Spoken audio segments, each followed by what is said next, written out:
Ayolah ikhwah, azakumullah. Alhamdulillah, kita bersyukur kepada Allah Subhanahu wa taala atas segala nikmat yang Allah karuniakan kepada kita, nikmat Islam, nikmat iman, nikmat sehat, nikmat afiah, nikmat dijauhkan oleh Allah dari berbagai macam malapetaka.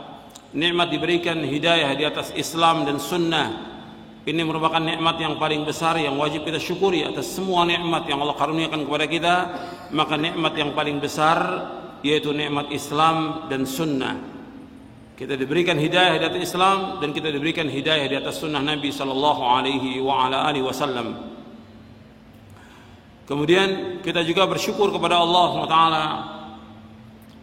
diberikan hidayah taufik oleh Allah untuk senantiasa menuntut ilmu syar'i. Ini merupakan kewajiban atas setiap muslim dan muslimah. Wajib bagi siapa aja, wajib thalabul ilmi syar'i. Apakah dia orang tua, seorang anak, seorang pemimpin, rakyat, pejabat, bawahan, orang kaya, orang miskin, wajib bagi mereka semuanya menuntut ilmu syar'i. Karena Nabi bersabda SAW, talabul ilmi faridatun ala kulli muslimin. Menuntut ilmu wajib atas setiap muslim. Kalau disebutkan muslim, termasuk muslimah, wajib. Kemudian juga menuntut ilmu ini harus kita lakukan terus sampai kita diwafatkan oleh Allah SWT. Nggak boleh berhenti. Nggak ada dalam Islam berhenti nuntut ilmu, nggak ada. Sebagaimana juga tidak ada bagi kita berhenti ibadah, tidak ada. Ibadah terus sampai mati, nuntut ilmu juga wajib kita tuntut sampai kita mati. Allah berfirman di akhir surah Al-Hijr, wa'bud rabbaka hatta ya'tiyakal yaqin. Beribadahlah kamu kepada Allah sampai datangnya al-yaqin. Maksudnya al-yaqin al-maut, datangnya kematian. Nuntut ilmu termasuk ibadah. Maka kita wajib untuk terus menuntut ilmu syar'i sampai kita wafat. Dan nuntut ilmu ini jalan menuju sorga. Kalau orang tanya, kenapa kita selalu dan senantiasa menuntut ilmu syar'i? Karena ini jalan menuju sorga. Karena kita hidup diciptakan oleh Allah untuk ibadah, dan kita ingin dengan ibadah ini kita dimasukkan oleh Allah ke dalam sorga. Tujuan hidup seorang mukmin dan mukminah sorga, bukan dunia. Nabi bersabda SAW, wa man salaka tariqan yaltamisu fihi ilman sahhalallahu lahu bihi tariqan ilal jannah. Barang siapa yang berjalan untuk menuntut ilmu, maka Allah mudahkan jalannya ke surga. Hadis ini sahih, diriwayatkan oleh Imam Muslim dan yang lainnya dari sahabat Abu Hurairah radhiyallahu an. Barang siapa yang berjalan untuk menuntut ilmu, Allah akan mudahkan jalannya ke surga. Ikhwani fid din wa akhwat fillah, azakumullah. Majelis ilmu merupakan taman-taman surga. Majelis ilmu merupakan taman-taman surga. Makanya ketika kita berada dalam majelis ilmu, kita ada jaga adab-adab. Ini taman-taman surga. Kata Nabi SAW, idza maratum bi riyadil jannah farta'u. Apabila kamu melewati taman-taman surga, kamu duduk di situ. Apa taman surga? Hilaqul dzikr. Halaqahnya zikir yang diajarkan Quran, diajarkan sunnah Nabi sallallahu alaihi wasallam. Hadis ini dihasankan oleh Syekh Al-Albani dalam silsilah hadits as-sahihah dan juga yang lainnya. Jadi hilaqul zikir, halaqahnya zikir yang diajarkan Quran, diajarkan sunnah, diajarkan tentang hukum-hukum Allah, itu namanya halaqah zikir.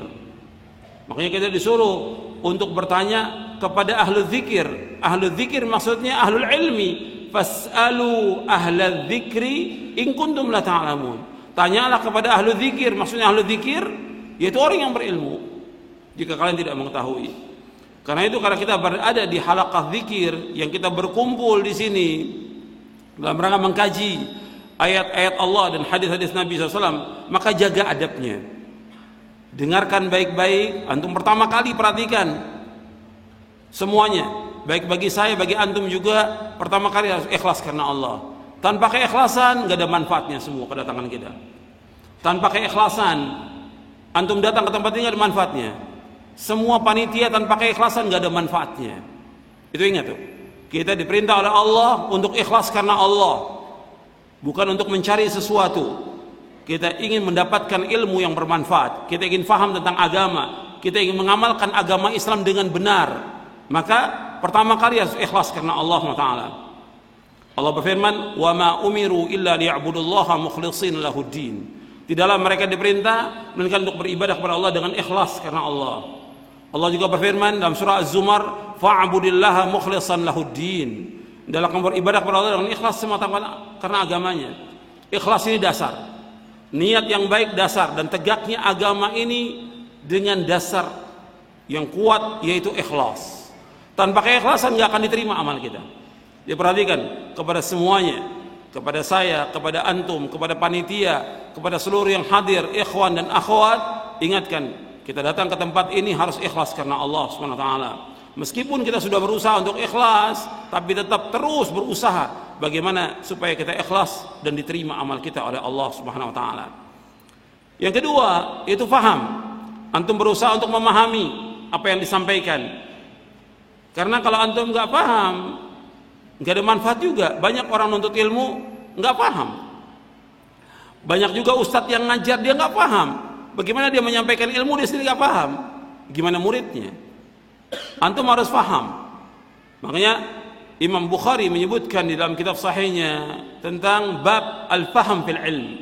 Bab tentang faham dalam ilmu. Harus paham. Jadi harus paham kita tentang ilmu ini, yang disampaikan harus paham. Makanya berusaha untuk memahami itu, antum dengarkan baik-baik dan diam. Jangan ada yang ngobrol. Yang ikhwan dan akhwat, jangan ada yang ngobrol. Dengarkan baik-baik supaya antum dapat manfaat. Dengarkan dan diam. Karena dibacakan ayat Al-Quran, dibacakan hadis Nabi, dengarkan dan diam. Karena Allah yang merintahkan demikian dalam Al-Quran.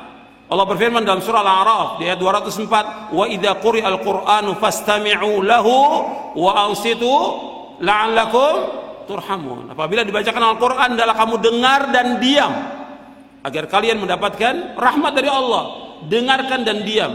Perhatikan ya, semua yang hadir dan adik-adik yang hadir juga ini, dengarkan dan diam. Jangan ada yang berbicara, jangan ada yang ngobrol. Yang akhwat juga perhatikan, dengarkan dan diam.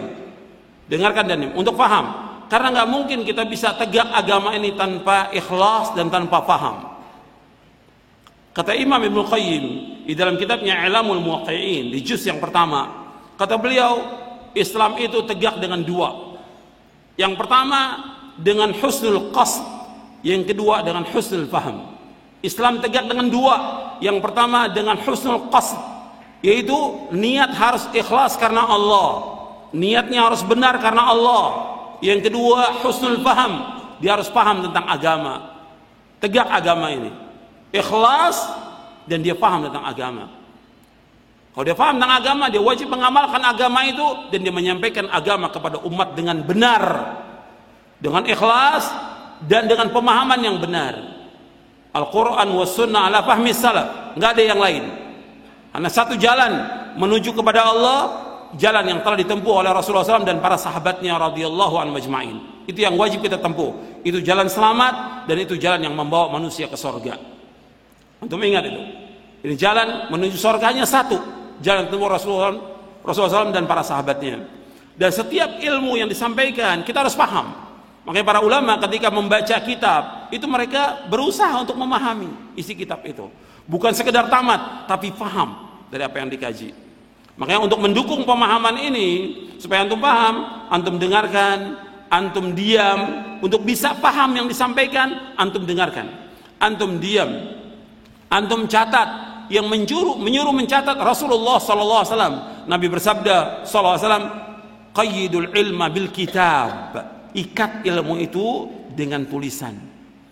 Hadis ini hasan diriwayatkan oleh Imam Ibnu Abdul Bar dan yang lainnya dari sahabat Anas bin Malik radhiyallahu anhu.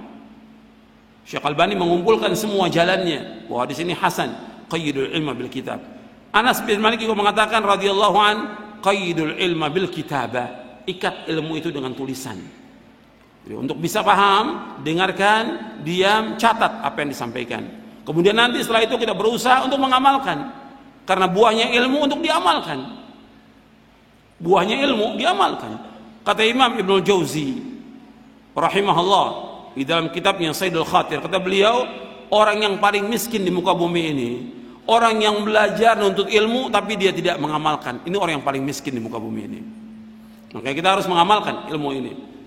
Kemudian setelah itu mendakwakan kepada diri kita, kepada keluarga, dan kepada sanak kerabat agar mengamalkan ilmu syar'i ini. Ikhwan fillah, azakumullah. Pada hari ini kita akan bahas yang berkaitan dengan waktumu dihabiskan untuk apa.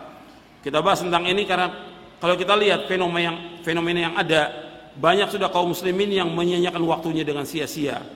Habis waktunya mereka untuk hal-hal yang tidak bermanfaat. Kalau kita lihat, waktunya kaum muslimin ini habis untuk apa? Untuk hal-hal yang tidak bermanfaat. Makanya kita harus berusaha bagaimana memanfaatkan waktu ini dengan sebaik-baiknya. Bahwa waktu ini merupakan ra'su malin. Waktu itu apa? Ra'su mal. Rasmal. Apanya rasmal? Artinya modal. Waktu itu. Kalau kita gunakan dengan sebaik-baiknya waktu ini untuk melaksanakan ketaatan kepada Allah, ibadah kepada Allah, kita pasti akan beruntung. Tapi ketika waktu itu digunakan buat yang sia-sia, maka kita pasti akan rugi, pasti sudah.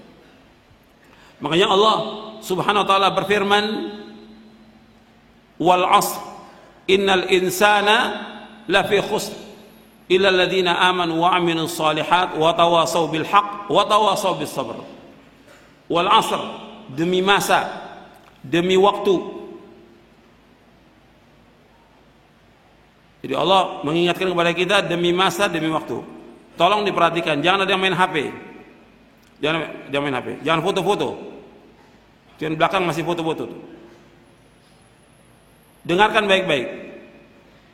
Allah berfirman wal 'ashr, perhatikanlah waktu, perhatikanlah masa. Innal insana lafi khusr, sesungguhnya manusia sungguh-sungguh dalam kerugian. Illal ladzina amanu, kecuali orang beriman. Wa amilus shalihat, dan beramal saleh. Wa tawasaw bil haqq wa tawasaw bis sabr, saling berwasiat dengan kebenaran dan saling berwasiat dengan kesabaran. Allah menyebutkan dalam ayat ini wal 'ashr, perhatikan waktu. Allah bersumpah dengan waktu atau dengan masa. Allah punya hak. Karena seluruh yang ada di langit dan bumi ini semuanya makhluk Allah. Allah bersumpah dengan makhluknya, tidak ada masalah. Tapi kalau kita bersumpah dengan makhluk, tidak boleh.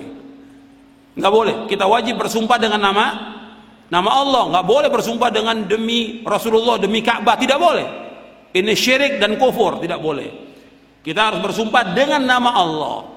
Sebab Nabi bersabda SAW, man halafa bi ghairillahi faqad kafara aw asyrak.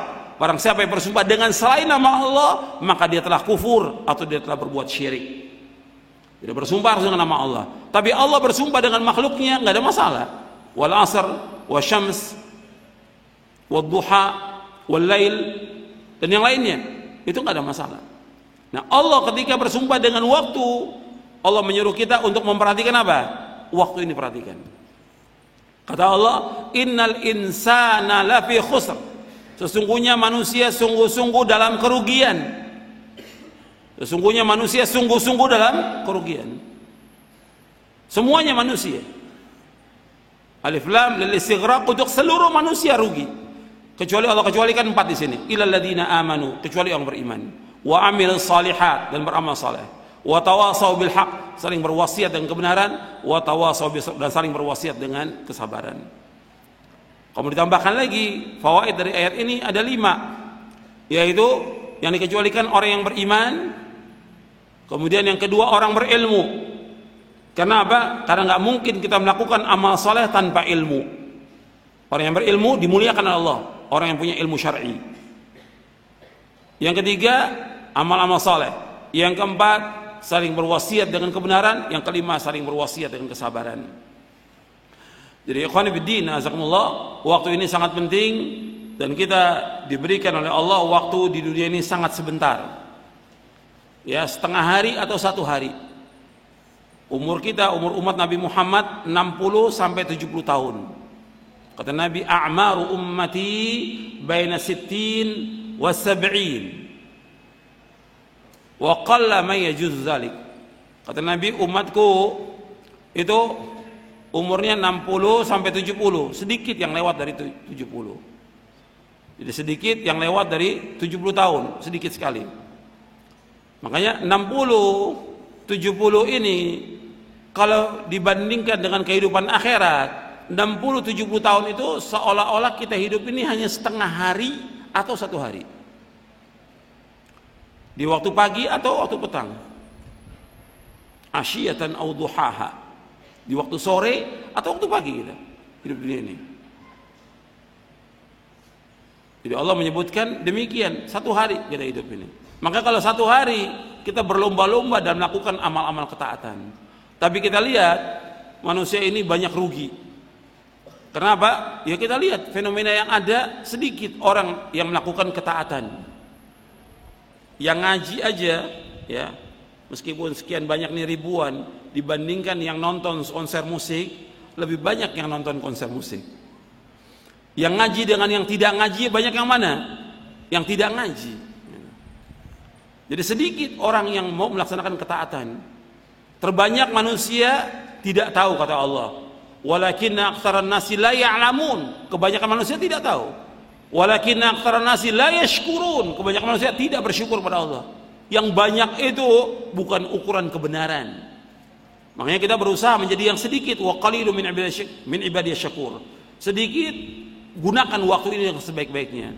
Kalau kita lihat fenomena, saya lihat di buku saya ini fenomena yang ada, ya kita nggak akan bahas, ya panjang karena ada beberapa poin-poin yang penting karena waktu kita juga terbatas, nggak mungkin semua isi buku kita bahas. Tapi fenomena penyanyian yang dilakukan oleh manusia ini banyak. Saya sebutkan di halaman 59 sampai halaman 74. Di halaman 59 sampai halaman 74.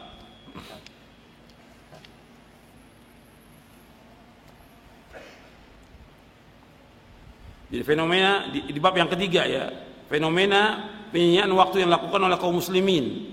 Ini banyak sekali. Ya, kalau kita lihat, kalau mau dikumpulkan banyak ya. Ya orang sibuk dengan bukannya baca Al-Quran, bukan baca buku yang bermanfaat, bahkan di lembaga-lembaga dakwah pun sibuk baca koran, nonton TV, habis waktunya itu. Kalau baca kitab, Masya Allah manfaat. Lembaga dakwah, bahkan ada juga sebagian pondok, kalau kita masuk ke kantornya, bukannya lagi baca kitab, lagi baca apa? Koran. Koran, antum baca 10 tahun, nggak bakal jatuh antum pintar. Baca koran, 10 tahun baca koran, langganan koran, nggak bakal jadi pintar. Tapi kalau baca kitab 10 tahun, antum dapat ilmu yang bermanfaat. Orang langganan koran 10 tahun, nggak bakal pintar dia. Tapi kalau baca kitab 10 tahun, insya Allah banyak manfaat dan banyak kitab yang habis. Lihat kaum muslimin. Bahkan lembaga-lembaga dakwah ada pondok, kita masuk ke pondok kok baca koran, bukan baca kitab. Kalau baca kitab manfaat, baca buku yang bermanfaat, bukan baca koran. Kemudian juga banyak orang yang mengikuti berita di internet, televisi, radio dan yang lainnya. Ini juga banyak yang enggak manfaat. Karena banyak semua berita-berita yang bohong. Kemudian juga banyak pembicaraan-pembicaraan yang dibicarakan oleh manusia itu enggak ada manfaatnya. Setiap hari dibicarakan tentang orang, ghibah, memfitnah, bicara tentang masalah politik dan yang lain yang nggak ada manfaatnya, yang kita bukan orangnya. Banyak habis waktu itu. Kemudian juga yang antum gunakan juga banyak menggunakan HP. Itu banyak juga bukan nggak penting, HP penting, manfaat buat kita berhubungan dengan orang. Tapi habis waktu. Coba antum hitung deh, dalam sehari berapa jam yang kita gunakan HP itu? Untuk SMS, untuk nulis, untuk nerima, untuk menjawab, berapa habis waktu dalam sehari itu? Antum hitung. Habis waktu kita.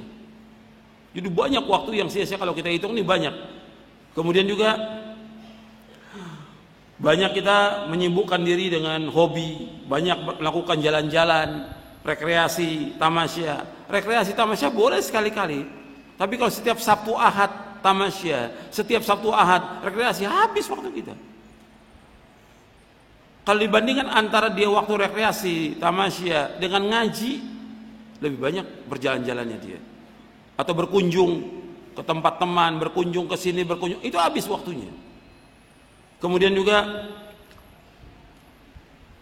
yang jelas haram ya, menyibukkan diri dengan mendengarkan nasyid, lagu musik.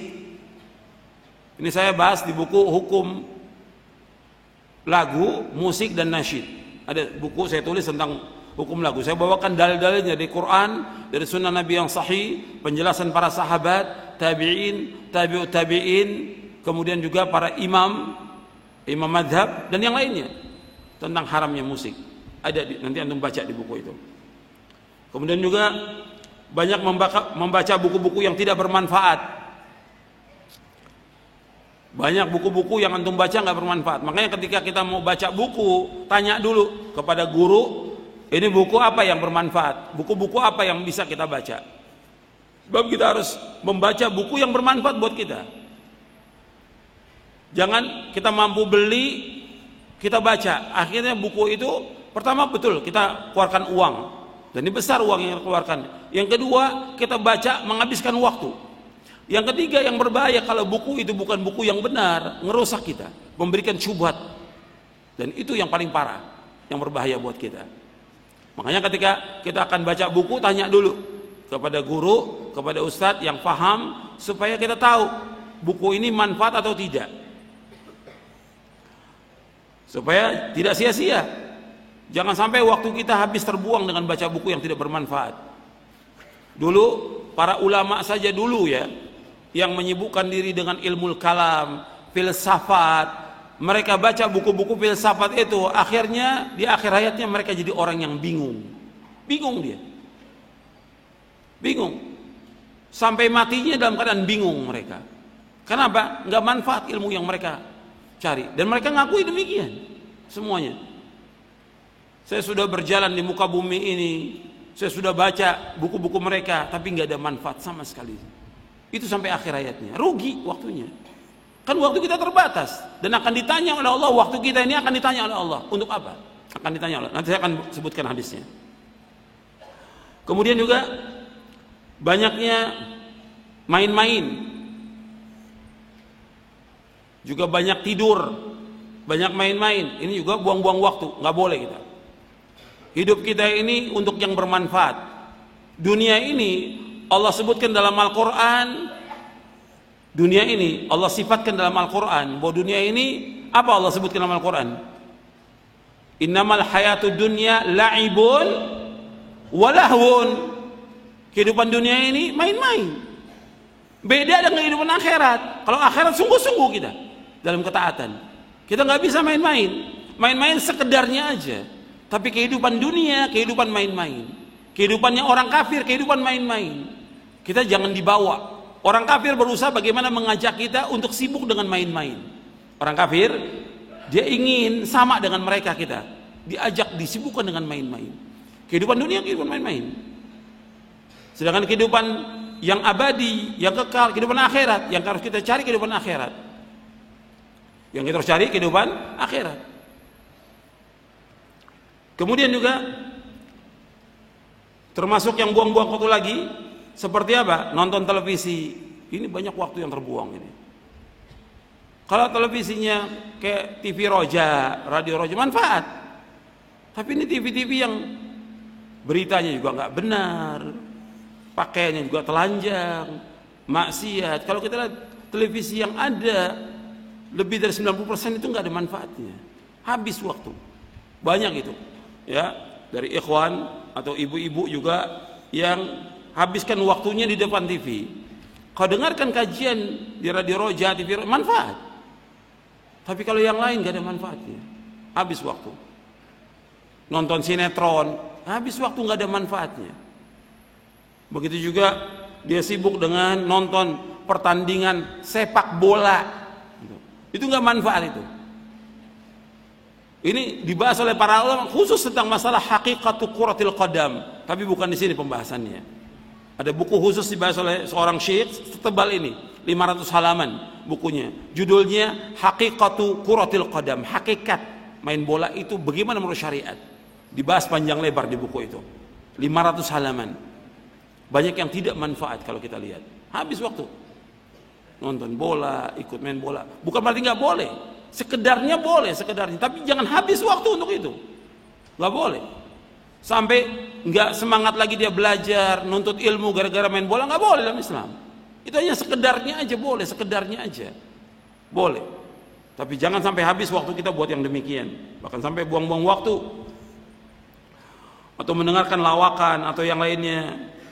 Dan juga kalau kita lihat dari permainan bola ini banyak juga menimbulkan al-wala wal bara kepada orang-orang kafir. Dan ini nggak boleh. Jadi banyak juga akibat yang jelek. Nonton bola itu atau bermain bola dia wala. Wala artinya apa? Setia, loyalitas, cinta kepada siapa? Kepada orang kafir. Membanggakan orang-orang kafir. Nggak boleh dalam Islam, hukumnya haram. Makanya harus ada barok kita kepada orang-orang kafir. Nggak boleh mencintai mereka, nggak boleh mengagungkan mereka, nggak boleh memuji mereka, nggak boleh mengangkat mereka, tidak boleh. Orang kafir sudah dihinakan oleh Allah dalam Al-Quran. Nggak boleh kita memuji, menyanjung mereka, tidak boleh. Apalagi sampai tasyabbuh, meniru-niru mereka, gaya hidup mereka, gaya-gaya mereka, nggak boleh dalam Islam. Kata Nabi, man tasyabbaha biqaumin fahuwa minhum. Kata Nabi SAW, barang siapa menyerupai satu kaum maka dia termasuk golongan mereka. Ini panjang kalau bicara soal bola aja, banyak sudah yang dari akidah aja udah banyak orang-orang yang dia wala kepada orang kafir, justru dia barak kepada orang-orang Islam. Maksudnya dia barak kepada orang kafir dan cinta kepada orang Islam. Kemudian juga banyak melakukan angan-angan yang kosong, banyak mengikuti berita politik, ya, tentang partai, tentang pejabat, tentang pemilu, tentang jabatan, tentang segala macam yang gak ada manfaatnya. Habis waktu kita dengan demikian. Maka salah kalau ada orang menganjurkan orang untuk masuk ke politik, salah. Justru orang diajarkan nuntut ilmu syar'i, belajar agama yang benar, paham agama yang amalkan Islam ini, bukan ke politik. Jadi jangan dengarkan orang politikus, jangan.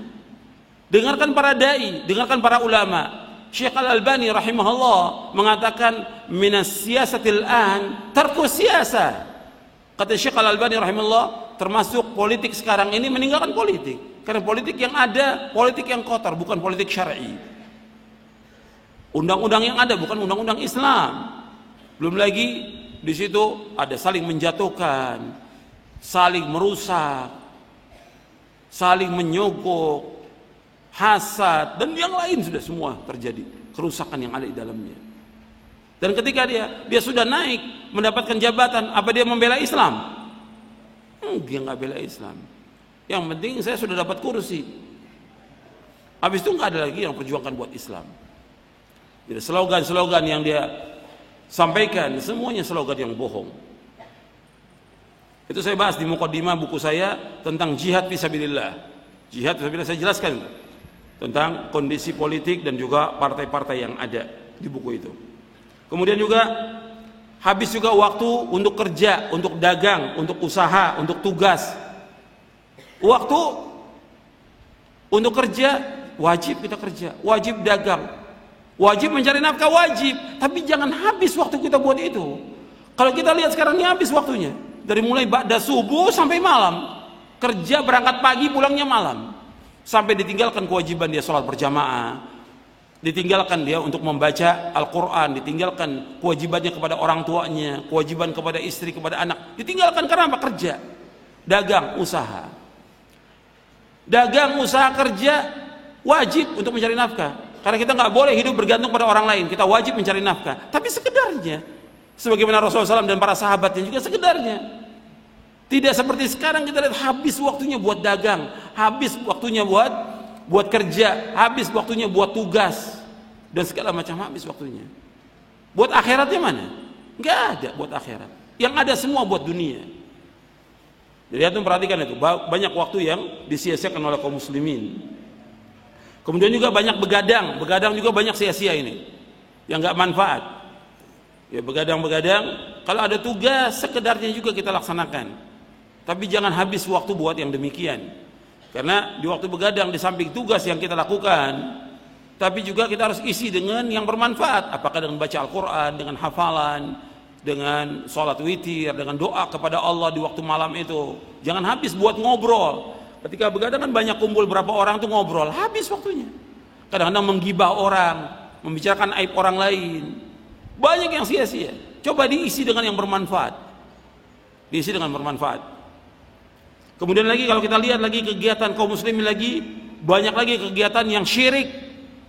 Ya, antum lihat kebanyakan kaum muslim ini kegiatan-kegiatan syirik dengan ziarah-ziarah kubur, ke kubur-kubur wali, ke kubur-kubur habib, kubur kiai, mereka datang ke sana untuk minta. Ini perbuatan syirik.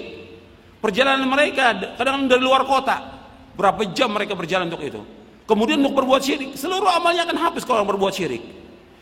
Kita hidup ini diperintahkan oleh Allah untuk mentauhidkan Allah. Wa ma khalaqtul jinna wal insa illa liya'budun. Tidak ciptakan jin dan manusia melainkan untuk beribadah kepadaku, mentauhidkan Allah, bukan berbuat syirik.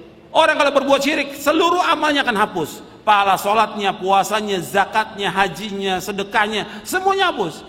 Sebagaimana Allah berfirman kepada Nabi Muhammad SAW, Allah mengatakan kepada Nabi Muhammad SAW, la in asyrakta la yahbatanna amaluka wa la takunanna minal khasirin. Seandainya engkau Muhammad berbuat syirik, akan hapus seluruh amal-amalmu dan kau termasuk orang-orang yang merugi. Dalam surah Az-Zumar surah 39 ayat 65, kalau engkau Muhammad berbuat syirik, akan hapus seluruh amal-amalmu. Hapus amalnya. Makanya jangan sampai kita berbuat syirik. Banyak orang-orang yang habiskan waktunya untuk berbuat syirik, yang dia wajib taubat kepada Allah, kembali dia kepada Islam yang benar, mentauhidkan Allah. Kemudian juga banyak kali kegiatan-kegiatan bid'ah. Kalau Anda melihat orang-orang yang melakukan bid'ah, habis waktunya dia untuk berbuat bid'ah, sibuk dengan perbuatan bid'ah, binasa. Orang kalau sibuk dengan perbuatan yang tidak mengikuti sunnah akan binasa. Kita ini harus semangat dalam melakukan ketaatan kepada Allah. Waktu kita harus kita habiskan untuk taat kepada Allah Taala.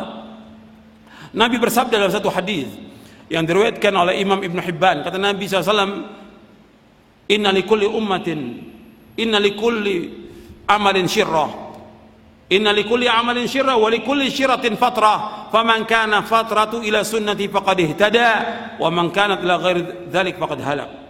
Sesungguhnya setiap amalan itu ada masa-masa semangatnya, ada masa-masa lelah dan letihnya. Barang siapa yang semangat, lelah dan letihnya karena melaksanakan sunnahku, maka dia dapat petunjuk. Dan barang siapa yang semangatnya, lelah, letihnya bukan karena sunnahku, faqad halak, maka dia binasa. Jadi orang yang berbuat bid'ah itu Nabi menyebutkan binasa. Hadis ini sahih di dalam Sahih Ibn Hibban dan juga dalam yang lainnya diriwayatkan juga oleh Imam Ahmad. Jadi antum perhatikan bahwa kita harus semangat, lelah, letih kita dalam melaksanakan sunnah-sunnah Nabi SAW. Jangan sampai kita jatuh dalam perbuatan bid'ah. Kemudian juga ya ikhwan fillah, azakumullah, bahwa kita ini akan ditanya oleh Allah pada kiamat tentang apa yang kita lakukan. Antum lihat di halaman 50. Di halaman 50.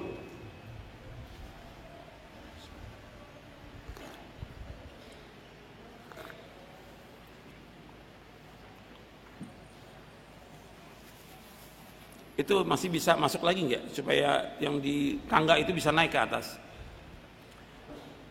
Kalau bisa masuk lagi, supaya yang di tangga itu enggak duduk di tangga, biar naik lagi ke atas.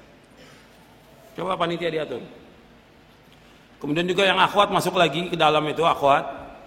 Itu yang pakai cadar dibuka. Itu kan di bawah itu khusus untuk akhwat. Iya, di bawah untuk akhwat semua kan? Iya, di bawah itu untuk akhwat. Coba yang pakai cadar itu dibuka cadarnya. Kan enggak ada laki di bawah itu. Kok kenapa pakai cadar itu yang di bawah itu? Itu semuanya akhwat, jangan pakai cadar yang di bawah itu. Itu coba yang di pojok yang main HP dimatikan itu HP-nya.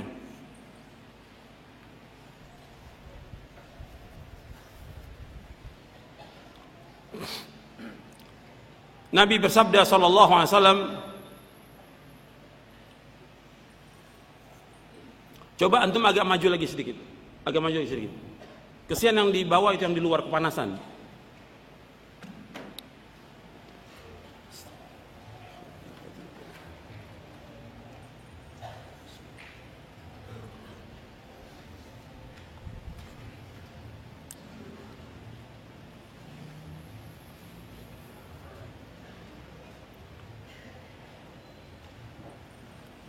Ya, jangan semuanya masuk, nggak cukup. Allahumma shalli wa sallim wa barik alaihi. Ya sebagian aja masuk, nggak semuanya, nggak cukup tempatnya. Ya, tolong dengarkan. Antum lihat di halaman 50. An Abi Bazzah radhiyallahu an qala Rasulullah sallallahu alaihi wa ala alihi wasallam la tazulu qadama 'abdin yaumal qiyamati hatta yus'al an umrihi fima afna wa an ilmihi fima fa'ala wa an malihi min aina iktasaba wa fima anfaqa wa an jismihi fima abla. Akhrajahu Tirmidzi wa qala Tirmidzi hadza haditsun hasanun sahih. Dari Abu Barzah Al-Aslami radhiyallahu anhu, ia berkata, telah bersabda Rasulullah sallallahu alaihi wasallam, tidaklah bergeser kedua kaki seorang hamba pada hari kiamat nanti sampai ditanya tentang 4 perkara. Yang pertama akan ditanya oleh Allah SWT tentang umurnya, dihabiskan untuk apa. Yang kedua ditanya tentang ilmunya, diamalkan atau tidak. Yang ketiga akan ditanya tentang hartanya, dari mana dia peroleh dan kemana dihabiskan. Dan yang keempat akan ditanya tentang tubuhnya, capeknya, lelahnya, letihnya untuk apa. Jadi akan ditanya oleh Allah SWT 4 pertanyaan. Hadis ini Imam Tirmidzi, dan Tirmidzi berkata hadis ini hasan sahih. Hadis ini disahihkan oleh Tirmidzi, disahihkan juga oleh Syekh Al-Albani dalam silsilah hadis as-sahihah. Anda perhatikan di sini. Tolong perhatikan semuanya. Nabi SAW bersabda, tidaklah bergeser kedua kaki seorang hamba pada hari kiamat, melainkan akan ditanya oleh Allah tentang 4 perkara. Yang pertama akan ditanya tentang masalah umur. Kalau bicara soal umur, berarti bicara soal waktu. Allah akan tanya tentang umur kita, berarti waktu kita dihabiskan buat apa? Keseharian kita 24 jam ini akan ditanya oleh Allah waktu kita. Apa yang kita lakukan dalam sehari ini akan ditanya oleh Allah. Apakah dia dagang, dia kerja, dia belajar, dia sholat berjamaah, dia baca buku, baca Quran, dia berbuat baik pada orang tuanya, atau berbuat baik kepada manusia, akan ditanya untuk apa waktunya. Atau buat yang lain, buat jalan-jalan, buat ngobrol, buat nonton, buat yang lain yang gak ada manfaatnya. Akan ditanya oleh Allah, waktu itu digunakan buat apa? Karena akan ditanya oleh Allah, waktu itu untuk apa kita habiskan? Waktu yang Allah berikan kepada kita dalam sehari 24 jam. Kalau kita 8 jam untuk tidur, 8 jam untuk kerja umpamanya, 8 jam lagi akan ditanya oleh Allah. Kita sholat 5 waktu, paling habis 1 jam. Kalau kita betul-betul khusyuk sholatnya 10 menit, ditambah dengan sholat sunat, cuma 1 jam. Tinggal tanya lagi 7 jam buat apa itu? Buat belajar, baca buku, akan ditanya oleh Allah. Untuk apa waktu itu? Akan ditanya. Itu yang pertama. Yang kedua akan ditanya oleh Allah SWT tentang ilmunya, diamalkan atau tidak. Antum menuntut ilmu, antum belajar, diamalkan atau tidak. Dan tadi sudah saya jelaskan dalam mukaddimah bahwa kita nuntut ilmu ini sampai kapan? Nuntut ilmu sampai kapan kita? Sampai mati. Perhatikan itu. Kata Imam Ahmad bin Hanbal, Imam Abdullah ibn Mubarak, dan imam yang lain rahimahumullah, ketika mereka ditanya, wahai para imam, sampai kapan kita nuntut ilmu? Ila an amut, sampai aku mati. Sampai kapan nuntut ilmu? Ila an adkhulal qabra, sampai saya masuk liang kubur. Sampai mati nuntut ilmu. Makanya kita belajar terus, nggak boleh berhenti. Saya dan antum sama sebagai penuntut ilmu, wajib belajar, wajib menuntut ilmu. Paling tidak kita baca buku 4 jam dalam sehari, minimal 4 jam kita baca. Kita mengkaji Al-Quran, hadis Nabi, buku-buku para ulama, baca 4 jam. Kemudian kita amalkan, karena ilmu untuk diapakan? Diamalkan. Allah menyebutkan tentang iman wa amilus sholihat, iman wa amilus sholihat, amal soleh terus, iman amal soleh, iman amal soleh. Dan kata Abdullah bin Mas'ud radhiyallahu an, kata beliau, ta'allamu fa idza alimtum fa'malu. Belajarlah kalian, kalau kalian sudah belajar, amalkan. Ilmu untuk diamalkan, bukan untuk koleksi ilmu, terus amalkan ilmu ini. sampai kita diwafatkan oleh Allah. Syaratnya dalam kita beramal, beribadah dua. Yang pertama ikhlas, yang kedua apa? Ittiba. Ikhlas dan ittiba. Ini harus kita amalkan ilmu kita. Akan ditanya seorang dai, seorang ustadz, seorang guru, seorang talibul ilm, akan ditanya ilmunya diamalkan atau tidak. Kita untuk amalkan ilmu ini. Karena apa? Allah akan memberikan sorga, ganjaran sorga kepada orang yang berilmu atau orang yang beramal. Saya ulangi lagi, perhatikan, Allah memberikan ganjaran sorga kepada orang yang berilmu atau beramal. Beramal. Allah sebutkan, tilkal jannatul lati urithumuha bima kuntum ta'malun. Tilkal jannatul lati urithumuha bima kuntum ta'malun. Itulah surga yang diwariskan kepada kalian dengan sebab apa yang kalian amalkan. Allah akan membalas dengan jazaan bima kanu ya'malun. Allah membalas apa yang mereka amalkan, bukan yang mereka ketahui. Amalkan. Yang dilihat oleh Allah amal kita. Makanya nih, ilmu itu diamalkan atau tidak. Kemudian yang ketiga, harta dari mana diperoleh dan kemana dihabiskan. Allah akan tanya, harta kita ini dari mana? Halal atau haram atau syubhat atau habis minta-minta atau utang nggak bayar atau yang lain, akan ditanya oleh Allah, harta itu dari mana. Apalagi orang-orang yang korupsi akan ditanya oleh harta itu dari mana dia dapat. Karena semua milik Allah dan Allah akan tanya dari mana diperoleh. Apakah dari yang halal ataukah dari yang haram. Nabi sudah ingatkan dalam hadis yang sahih yang diriwayatkan oleh Imam Bukhari, kata Nabi, sayati 'alan nasi zamanun la yubalil mar'u min aina akhadhal mal am min halalin am min haramin, akhrajahu al-Bukhari. Kata Nabi, nanti akan datang satu zaman orang tidak peduli lagi dari mana dia peroleh harta, apakah dari yang halal ataukah dari yang haram. Akan ditanya oleh Allah, harta itu dari mana. Kalau dari yang haram, dari yang syubhat, maka yang pantas bagi orang itu neraka. Kalau dari yang haram atau yang syubhat, bagi orang itu yang pantas neraka. Kata Nabi, kullu jasadin nabata min suhtin fannaru aula bih. Setiap jasad, setiap tubuh yang tumbuh dari yang haram, maka neraka lebih tepat bagi dia. Hati-hati itu. Dari mana kita peroleh harta itu? Kemudian perhatikan lagi, kemana dihabiskan harta itu? Dua, dihabiskan untuk apa? Dari mana dia cari nafkahnya, halal atau haram, di mana dia peroleh harta itu, kemudian di mana dihabiskan. Apakah untuk dia memberikan nafkah kepada istrinya, orang tuanya, dia untuk yang baik, untuk ketaatan, apakah untuk bid'ah, untuk syirik, untuk maksiat, akan ditanya harta ini dihabiskan buat apa. Harta ini dihabiskan untuk apa? Karena pada akhirnya harta itu milik Allah, bukan milik kita. Kemudian yang keempat, jasadnya kita, capeknya, lelahnya kita untuk apa? Apakah capeknya kita dengan nuntut ilmu, mengajar, berdakwah, sholat, tahajud, ibadah, baca Quran, bermunajat kepada Allah?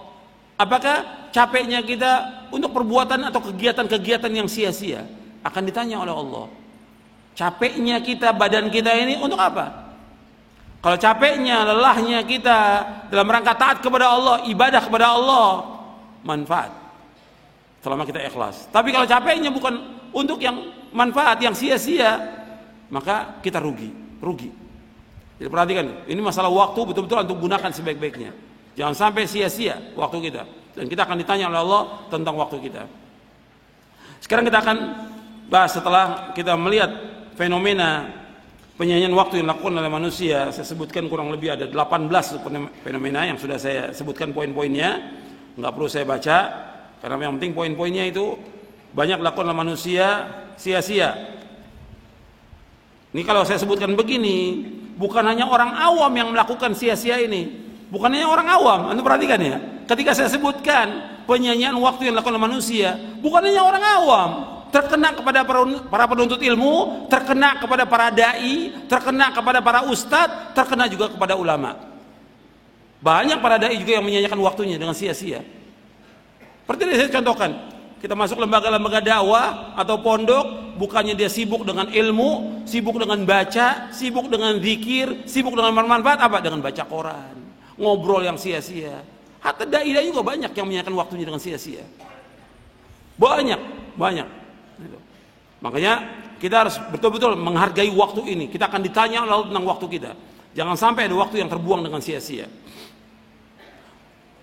Bahkan juga kadang-kadang kita nggak sadar seorang dai ditelepon, ditanya oleh banyak orang yang dia bukan kapasitas untuk menjawab semua pertanyaan. Habis waktunya dia. Yang waktunya kita ini sibuk dengan belajar. Saya dan antum sama. Kita nih sebagai thalibul ilm harus sibuk belajar, sibuk baca. Kita nih baca kitab baru berapa kitab kita tamatkan? Baru berapa kitab? Belum sampai ribuan kitab. Kalau kita bandingkan dengan para ulama terdahulu, kita jauh-jauh sekali antara langit dan bumi. Antum lihat Ibnul Jauzi dalam kitabnya Saidul Khatir, dia mengatakan saya masih muda di Baghdad itu baca 20.000 jilid kitab. Masih muda, 20.000 jilid kitab. Belum seperti kitab yang sekarang, tulisannya sudah bagus, dicetak dengan bagus. Masih tulisan tangan dulu.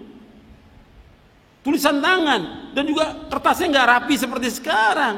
Itu 20.000 jilid kitab dibaca. Imam Ibnul Jauzi, bukan Ibnu Qayyim, Imam Ibnul Jauzi dalam kitabnya Saidul Khatir. Kita satu kitab juga belum tamat baca.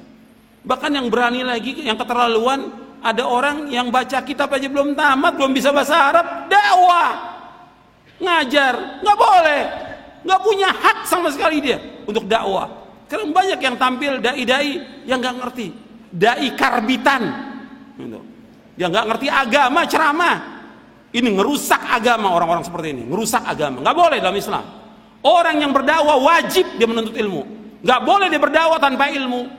Apalagi bekas pelawak, bekas penyanyi mau dakwah, nggak boleh. Belajar dulu. Bekas pendeta, mantan pendeta, wajib dia belajar agama, Al-Quran, was-sunnah, fahmi salaf, sampai dia menguasai baru dia berdakwah. Gak punya hak sama sekali berdakwah. Kenapa? Allah menyatakan demikian dalam Al-Quran. Antum lihat dalam surah Yusuf, surah 12 ayat 108. Allah berfirman, "Qul hadhihi sabili ad'u ila Allahi ala basiratin ana wa man ittaba'ani wa subhanallahi wa ma ana minal musyrikin." Qul hadhihi sabili, katakanlah inilah jalanku, ini manhajku, ini sunnahku. Ad'u ila Allah, aku mengajak manusia ke jalan Allah. Ala basiratin, ala ilmin wa yaqinin, dengan dasar ilmu dan keyakinan. Ana wa man ittabani, aku dan orang-orang yang mengikut aku. Wa subhanallah, maha suci Allah, wa ma ana minal musyrikin, dan aku tidak termasuk orang berbuat syirik. Ya, dakwah harus dengan ilmu. Dakwah ala basirah, dengan dasar ilmu. Enggak boleh orang berdakwah tanpa ilmu, dan itu nasihatnya para ulama. Enggak boleh. Yang sekarang ini dianggap gampang dakwah ini, apalagi menisbatkan diri kepada salaf, padahal nggak ngerti agama. Pejabat sekarang sudah berdakwah, baru punya jenggot sedikit sudah dakwah. Kapan dia ngajinya? Kapan nuntut ilmunya? Sudah berdakwah, nggak punya hak sama sekali dia berdakwah. Yang berhak dakwah orang yang punya ilmu, menguasai Quran, menguasai sunnah, ala fahmi salaf, baru dia berdakwah. Kalau kita lihat kerusakan dakwah yang ada karena muncul orang-orang yang tidak berilmu, yang nggak punya paham. Mantan penyanyi dia harus belajar dulu, mantan pelawak belajar dulu, atau dia bekas apa lagi, pendeta, belajar. Bukan dia suruh ceramah cerita tentang dirinya, nggak boleh dalam Islam. Perbuatan dosa dia wajib dia tutup, nggak boleh ceritakan pada manusia. Karena Nabi menyebutkan kullu ummati mu'afan ilal mujahirin, setiap umatku akan diampunkan dosanya kecuali yang mujahir. Mujahir artinya orang-orang terang-terangan berbuat dosa. Tadi malam dia berbuat dosa, Allah sudah tutup, dia ceritakan lagi kepada orang lain. Perbuatan dia yang lalu tutup, nggak boleh ceritakan pada orang lain, nggak boleh dalam Islam. Tutup, tobat kepada Allah dengan taubatan nasuha, belajar agama ini. Paham antum? Ya. Sekarang kita masuk tentang efisiensi waktu. Hal-hal yang dapat membantu dalam mengefisiensikan waktu kita. Antum lihat bab yang kelima.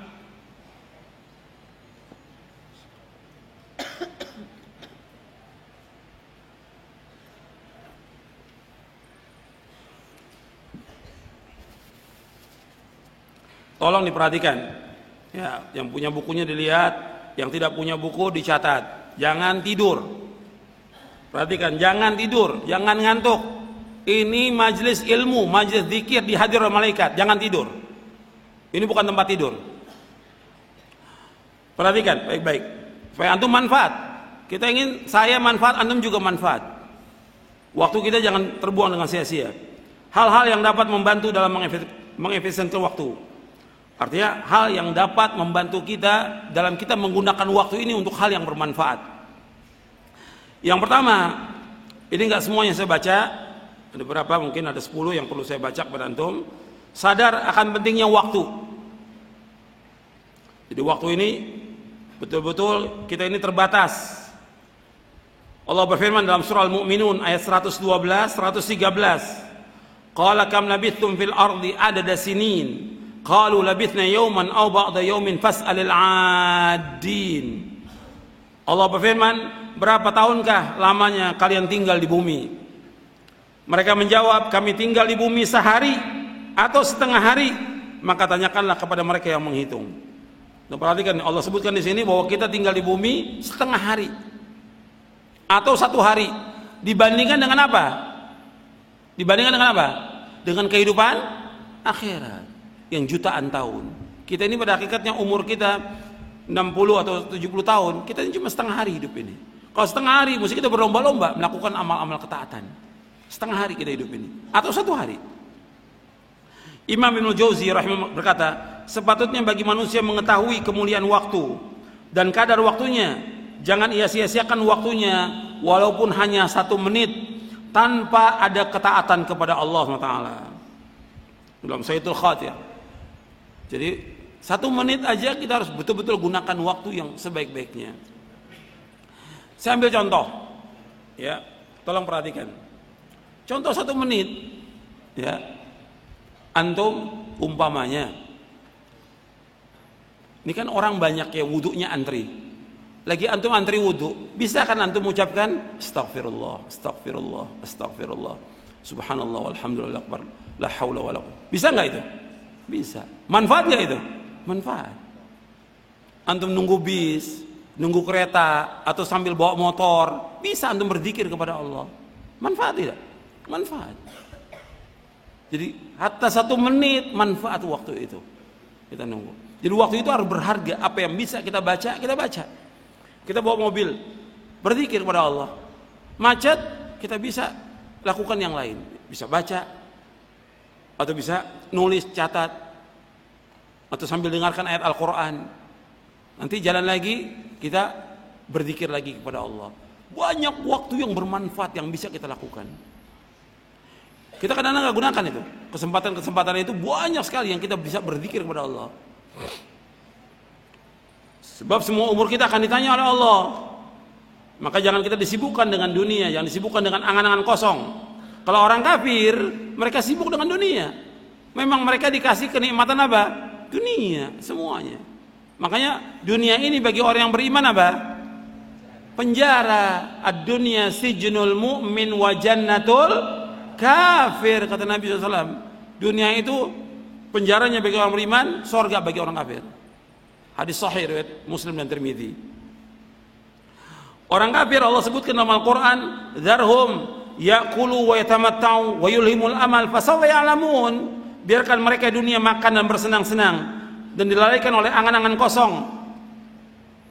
Mereka kelak akan mengetahui akibat perbuatannya. Dalam surah Al-Hijr ayat 3. Ya, orang-orang kafir ini angan-angannya kosong. Cita-citanya panjang. Orang-orang kafir. Kalau orang beriman tidak, apa yang bisa kita lakukan sekarang? Tujuan kita satu. Apa? Masuk sorga. Itu tujuan kita. Kita ini hidup tujuannya satu, masuk sorga. Makanya Nabi SAW selalu minta kepada Allah, minta sorga dijauhkan dari api neraka. Tujuan itu. Maka kita berusaha, berjuang siang dan malam bagaimana supaya kita bisa masuk sorga. Adapun dunia, sukses dunia, ini sukses yang semu. Sukses yang abadi kapan? Di akhirat. Yang kita cari bukan dunia. Kalau orang kafir yang dicari apa? Kalau orang kafir yang dicari apa? Dunia. Kalau orang beriman yang dicari apa? Akhirat. Kalau kita cari akhirat, dunia pasti akan ikut. Pasti akan ikut. Kita nggak boleh meninggalkan dunia, dalam artian kita nggak mau cari nafkah, nggak mau kerja, nggak boleh. Nggak boleh, nggak mau menikah, nggak boleh. Tetap harus jalankan sesuai dengan contoh Nabi SAW. Dijalankan. Tapi jangan kita disibukkan dengan apa? Dengan dunia. Nanti kita akan bahas tentang zuhud. Makanya orang-orang kafir itu ketika mereka masuk ke liang kubur, mereka minta dikembalikan. Orang-orang fasik, orang-orang munafik, orang-orang kafir, ketika mereka masuk ke liang kubur, mereka menyesal. Allah sebutkan di sini dalam surah Al-Mu'minun ayat 99 ayat 100, Allah berfirman, hatta idza ja'ahumul mautu qala rabbirji'un la'alli a'malu salihan fima tarakt kalla inna kalimatun huwa qailuha wa min wara'ihim barzakhun ila yaumi yub'atsun. Demikianlah keadaan orang-orang kafir hingga apabila datang kematian kepada mereka, ia berkata, ya Rabbku, kembalikanlah aku ke dunia agar aku dapat berbuat kebajikan yang telah aku tinggalkan. Sekali-kali tidak, sungguh itulah dalih yang diucapkan saja, dan di hadapan mereka ada barzakh sampai pada hari mereka dibangkitkan. Anda perhatikan di sini, orang-orang kafir, orang-orang munafik, orang-orang fasik ketika datang kematian, mereka minta dikembalikan. Nggak ada manfaatnya omongan ini. Minta dikembalikan dunia. Mereka mengatakan la'alli amalu salihah, barangkali kami bisa melakukan amal soleh. Udah nggak ada manfaatnya. Makanya melakukan amal soleh kapan? Sekarang. Kita berlomba-lomba melakukan amal soleh. Jadi mereka menyesali. Penyesalan itu nggak ada manfaatnya. Sama dengan orang kafir, ketika mereka dimasukkan ke dalam neraka, mereka mengatakan kepada Allah, ya Allah, keluarkan kami dari neraka, kami akan tebus dengan sepenuh bumi emas. Sepenuh bumi emas. Bermanfaat atau tidak? Enggak bermanfaat. Mereka kekal dalam neraka selama-lamanya. Wa ma hum bikharijina minha. Mereka enggak akan keluar dari neraka selama-lamanya. Makanya kita gunakan waktu kita dengan sebaik-baiknya. Dan Anda perhatikan bahwa waktu ini sangat berharga. Nabi bersabda SAW dalam hadis yang sahih yang diriwayatkan oleh Imam Bukhari, Tirmidzi, Ibnu Majah, Ahmad, Darimi dan yang lainnya dari sahabat Ibnu Abbas radhiyallahu anhu, Nabi bersabda sallallahu alaihi wasallam, ni'matani maghbunun fi ma katsirun minan nas as-sihhatu wal faragh. Antum lihat di halaman 89, halaman 90. Kata Nabi, ni'matani maghbunun fi ma katsirun minan nas as-sihhatu wal faragh. Ada dua nikmat yang banyak manusia tertipu dengan dua nikmat itu, yaitu waktu sehat dan waktu luang. Nikmat sehat dan waktu luang, banyak manusia tertipu. Hadis ini sahih riwayat Bukhari, Tirmidzi, Ibnu Majah dan yang lain dari sahabat Ibnu Abbas. Kata Ibnu Battal rahimahullah, kata beliau, mana hadis tersebut, seorang tidak disebut luang sampai ia cukup dan sehat badannya. Siapa yang memperoleh itu, maka hendaklah ia bersemangat agar tidak tertipu dengan meninggalkan syukur kepada Allah atas nikmat yang Allah berikan kepadanya, dan mensyukurinya dengan mengerjakan perintah-perintah Allah, menjauhkan larangannya. Siapa yang tidak berbuat demikian, maka dialah orang yang tertipu. Sabda Nabi SAW, katsirun minas, banyak manusia, menunjukkan bahwa yang diberikan taufik, yang tidak tertipu dengan kedua nikmat tersebut sangat sedikit. Jadi kita ketika diberikan nikmat sehat oleh Allah, waktu luang, bersyukur. Bersyukurnya dengan apa? Bersyukurnya dengan apa? Tolong jawab, siapa yang bisa jawab? Yang sebelah kiri. Iya. Iya, yang sebelah kanan. Bersyukurnya dengan apa? Di sini ada penjelasannya. Coba baca lagi. Berarti antum nggak baca bukunya. Coba baca. Mensyukurinya dengan apa? Mensyukurinya dengan apa? Kata Ibnu Battal, mensyukuri dengan apa? Dengan melaksanakan perintah-perintah Allah dan menjauhkan larangannya. Itu syukur. Itu mana syukur yang benar. Kalau di kita syukur itu makan, syukuran sama syukurin, makan. Di kita di Indonesia, syukur itu dengan apa? Melaksanakan ketaatan kepada Allah, menjauhkan apa? Larangan Allah, bukan makan. Gak ada. Syukur itu taat kepada Allah. Syukur itu taat kepada Allah. Syukur melaksanakan perintah Allah, menjauhkan larangannya. Banyak orang yang salah paham. Syukur itu dianggap oleh mereka dengan makan. Kumpulkan orang-orang makan. Gak benar yang seperti dalam Islam. Syukur melaksanakan ketaatan. Digunakan uangnya untuk apa? Dengan melaksanakan ketaatan. Keluarkan zakatnya, dikeluarkan sedekahnya buat fuqara al masakin. Dia gunakan buat melaksanakan ibadah haji. Dia gunakan buat umroh. Dia gunakan buat menolong sanak kerabatnya yang susah. Itu digunakan uangnya untuk hal-hal di jalan Allah dalam bentuk ketaatan kepada Allah dan menjauhkan maksiat. Bukan berjalan-jalan ke tempat maksiat, bukan dengan syukur itu, bukan. Bahkan ada orang yang bersyukur dapat harta yang banyak, dia berangkat ke luar negeri, ke negeri kafir. Nggak benar. Justru kalau dia mau dengan keluarganya berangkat ke Mekah, ajak mereka untuk ibadah kepada Allah, taat kepada Allah, bukan untuk maksiat, bukan safar ke negeri kafir. Nggak boleh kita safar ke negeri kafir. Itu ada hukumnya, dibahas oleh para ulama tentang masalah itu. Jadi kalau tidak ada kepentingan dia untuk jalan-jalan, nggak boleh, nggak dibenarkan menurut syariat.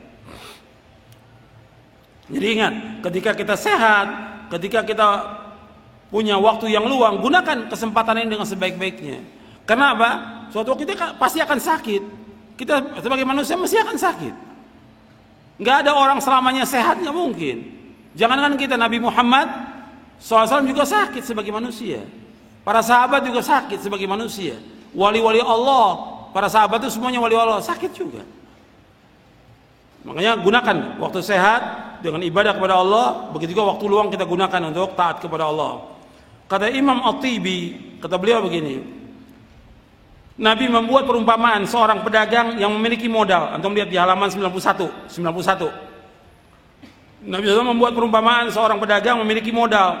Ia mengharapkan keuntungan dengan selamatnya modal itu. Dan caranya yaitu dengan memilih orang yang bermuamalah dengannya dan selalu jujur serta pandai agar dia tidak tertipu. Kesehatan dan waktu luang adalah modal, dan sepatutnya seorang bermuamalah dengan Allah dengan iman, berjuang melawan hawa nafsu dan musuh agama agar ia beruntung di dunia dan di akhirat. Kita melihat penjelasan para ulama itu jelas, gamblang mereka, karena mereka paham tentang agama. Digunakan dengan sebaik-baiknya untuk taat kepada Allah, bukan untuk yang lain. Jangan kita gunakan buat yang sia-sia waktu kita ini, akan ditanya oleh Allah. Kemudian perhatikan lagi hadis Nabi SAW, halaman 92. Jadi kita harus betul-betul paham nih, sadar tentang pentingnya waktu. Nabi bersabda sallallahu alaihi wasallam, "Kun fid dunya ka'annaka gharibun aw 'abiru sabilin wa'udda nafsaka min ahli al-qubur." Wa kana Ibnu Umar yaqul, "Idza amsayta fala tantadhir as-sabah wa idza asbahta fala tantadhir al-masa' wa khudh min sihhatika limaradik wa min hayatika limautik." Kata Nabi SAW, jadilah kamu dunia seperti orang asing atau orang yang dalam perjalanan, dan hitunglah dirimu termasuk orang yang pasti mati. Artinya pasti menjadi penghuni kubur. Ibnu Umar berkata, apabila engkau berada waktu sore, jangan tunggu waktu pagi. Apabila engkau berada waktu pagi, jangan tunggu waktu sore. Gunakan sehatmu sebelum sakitmu, gunakan hidupmu sebelum matimu. Perhatikan di sini. Hadis ini sahih, riwayat Bukhari, Ahmad, Tirmidzi, Ibnu Majah, Abdullah bin Mubarak dalam kitabnya Zuhud, Al-Baihaqi dalam Syu'abul Iman, Abu Nuaim dalam kitabnya Hilyatul Auliya, Al-Baghawi dalam Syarah Sunnah, dan yang lainnya. Hadis ini sahih. Tambahan wa'udda nafsaka minal kubur itu tidak ada dalam riwayat Bukhari.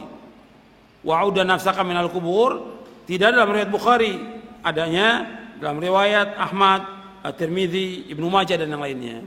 Makanya kalau antum baca buku Arba'in An-Nawawi, Imam An-Nawawi rahimahullah enggak masukkan hadis ini wa'udda nafsaka minal kubur, karena beliau membawakan hanya riwayat siapa? Riwayat Bukhari. Tapi riwayat yang lain ada tambahannya wa'udda nafsaka minal kubur. Dan begitu kalau kita membaca hadis, jadi kita harus tambahkan yang memang hadis ini siqah, ziyadat siqah, kita harus tambahkan hadis itu. Bukan menambah-nambah hadis, enggak. Riwayatnya ada tambahan, kita harus tambahkan. Berarti di sini Nabi menyebutkan 3 di sini. Kata Nabi, kun fid dunya ka'annaka gharib au 'abiru sabil wa'udda nafsaka min ahlil kubur. Kata Nabi, hendaklah kamu jadi dunia seperti orang asing atau orang yang dalam perjalanan, dan jadilah kamu termasuk orang yang pasti mati. 3 di sini. Yang pertama di sini untuk perhatikan, yaitu orang asing. Kita menempatkan diri kita sebagai orang asing. Kita dunia ini sebagai orang asing. Karena Adam Allah ciptakan di mana? Allah ciptakan Adam di mana? Di sorga dengan kedua tangannya Allah di sorga. Itu tempat tinggal. sorga itu. Kemudian Adam alaihi salatu wassalam dan Hawa terusir dari sorga karena apa? Karena apa? Karena melanggar, memakan buah yang dilarang oleh Allah SWT. Terusir ke muka bumi. Di muka bumi ini, itu jannah, sorga yang diciptakan oleh Allah, sorga yang abadi. Nabi Adam itu masuk di sorga yang abadi, diciptakan di sorga yang abadi. Dikeluarkan Adam, Hawa, dan Iblis dikeluarkan semuanya dari sorga. Kemudian di muka bumi ini manusia sebagai orang asing, karena dia pasti akan kembali kemana? Ke akhirat. Orang yang beriman kembalinya kemana? Ke sorga.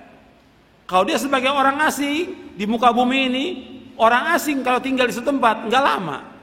Umpamanya sekarang kita berangkat ya safar ke luar negeri, umpamanya ke Mekah atau ke Madinah, kita menunaikan ibadah haji atau umroh, kita nggak mau lama-lama karena kita rindu kepada orang tua, rindu kepada istri, rindu kepada anak, rindu kepada keluarga, nggak lama.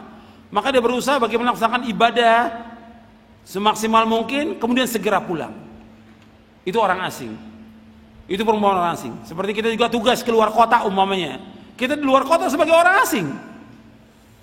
Tentunya selesai pekerjaan kita akan segera pulang. Itu orang asing. Kita ini di dunia sebagai orang asing, maka kita harus terus melakukan amal-amal soleh supaya kita bisa kembali ke rumah, ke tempat asal penciptaan manusia, di mana? Sorga. Paham sampai sini? Ini yang pertama. Yang kedua, Nabi mengatakan, adalah kamu jadi orang yang dalam perjalanan. Kita ini sekarang sebagai musafir, sedang berjalan kita. Menuju ke mana kita berjalan? Menuju kepada Allah Rabbul Alamin.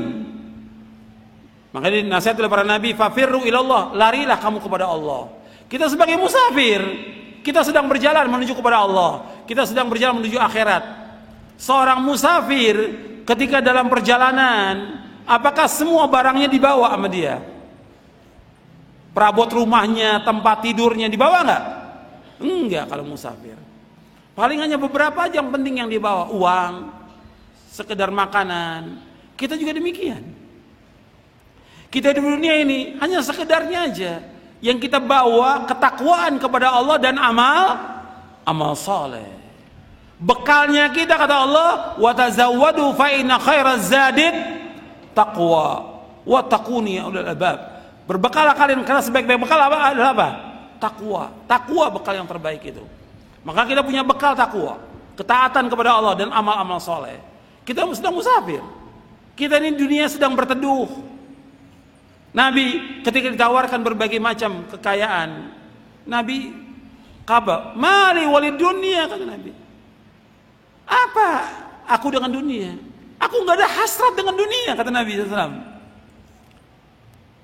Ana wa dunya karakibin istadhalla tahta sajaratin thumma raha wa tarakaha. Aku dengan dunia perumpamannya seperti aku mengendarai kendaraan onta. Kemudian aku berteduh di bawah pohon dan aku akan tinggalkan. Ada nggak orang teduh di bawah pohon berhari-hari? Nggak ada, sebentar. Apalagi sampai berpekan-pekan, berbulan-bulan, bertahun-tahun, tidak. Kita ini di dunia sedang berteduh sebentar aja. Perhatikan, kita dunia ini sedang berteduh sebentar aja, kita berteduh. Dan kita akan meninggalkan dunia ini. Menuju kemana?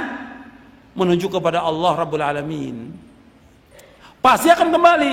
Antum lihat, semua keluarga kita sudah banyak yang meninggalkan kita.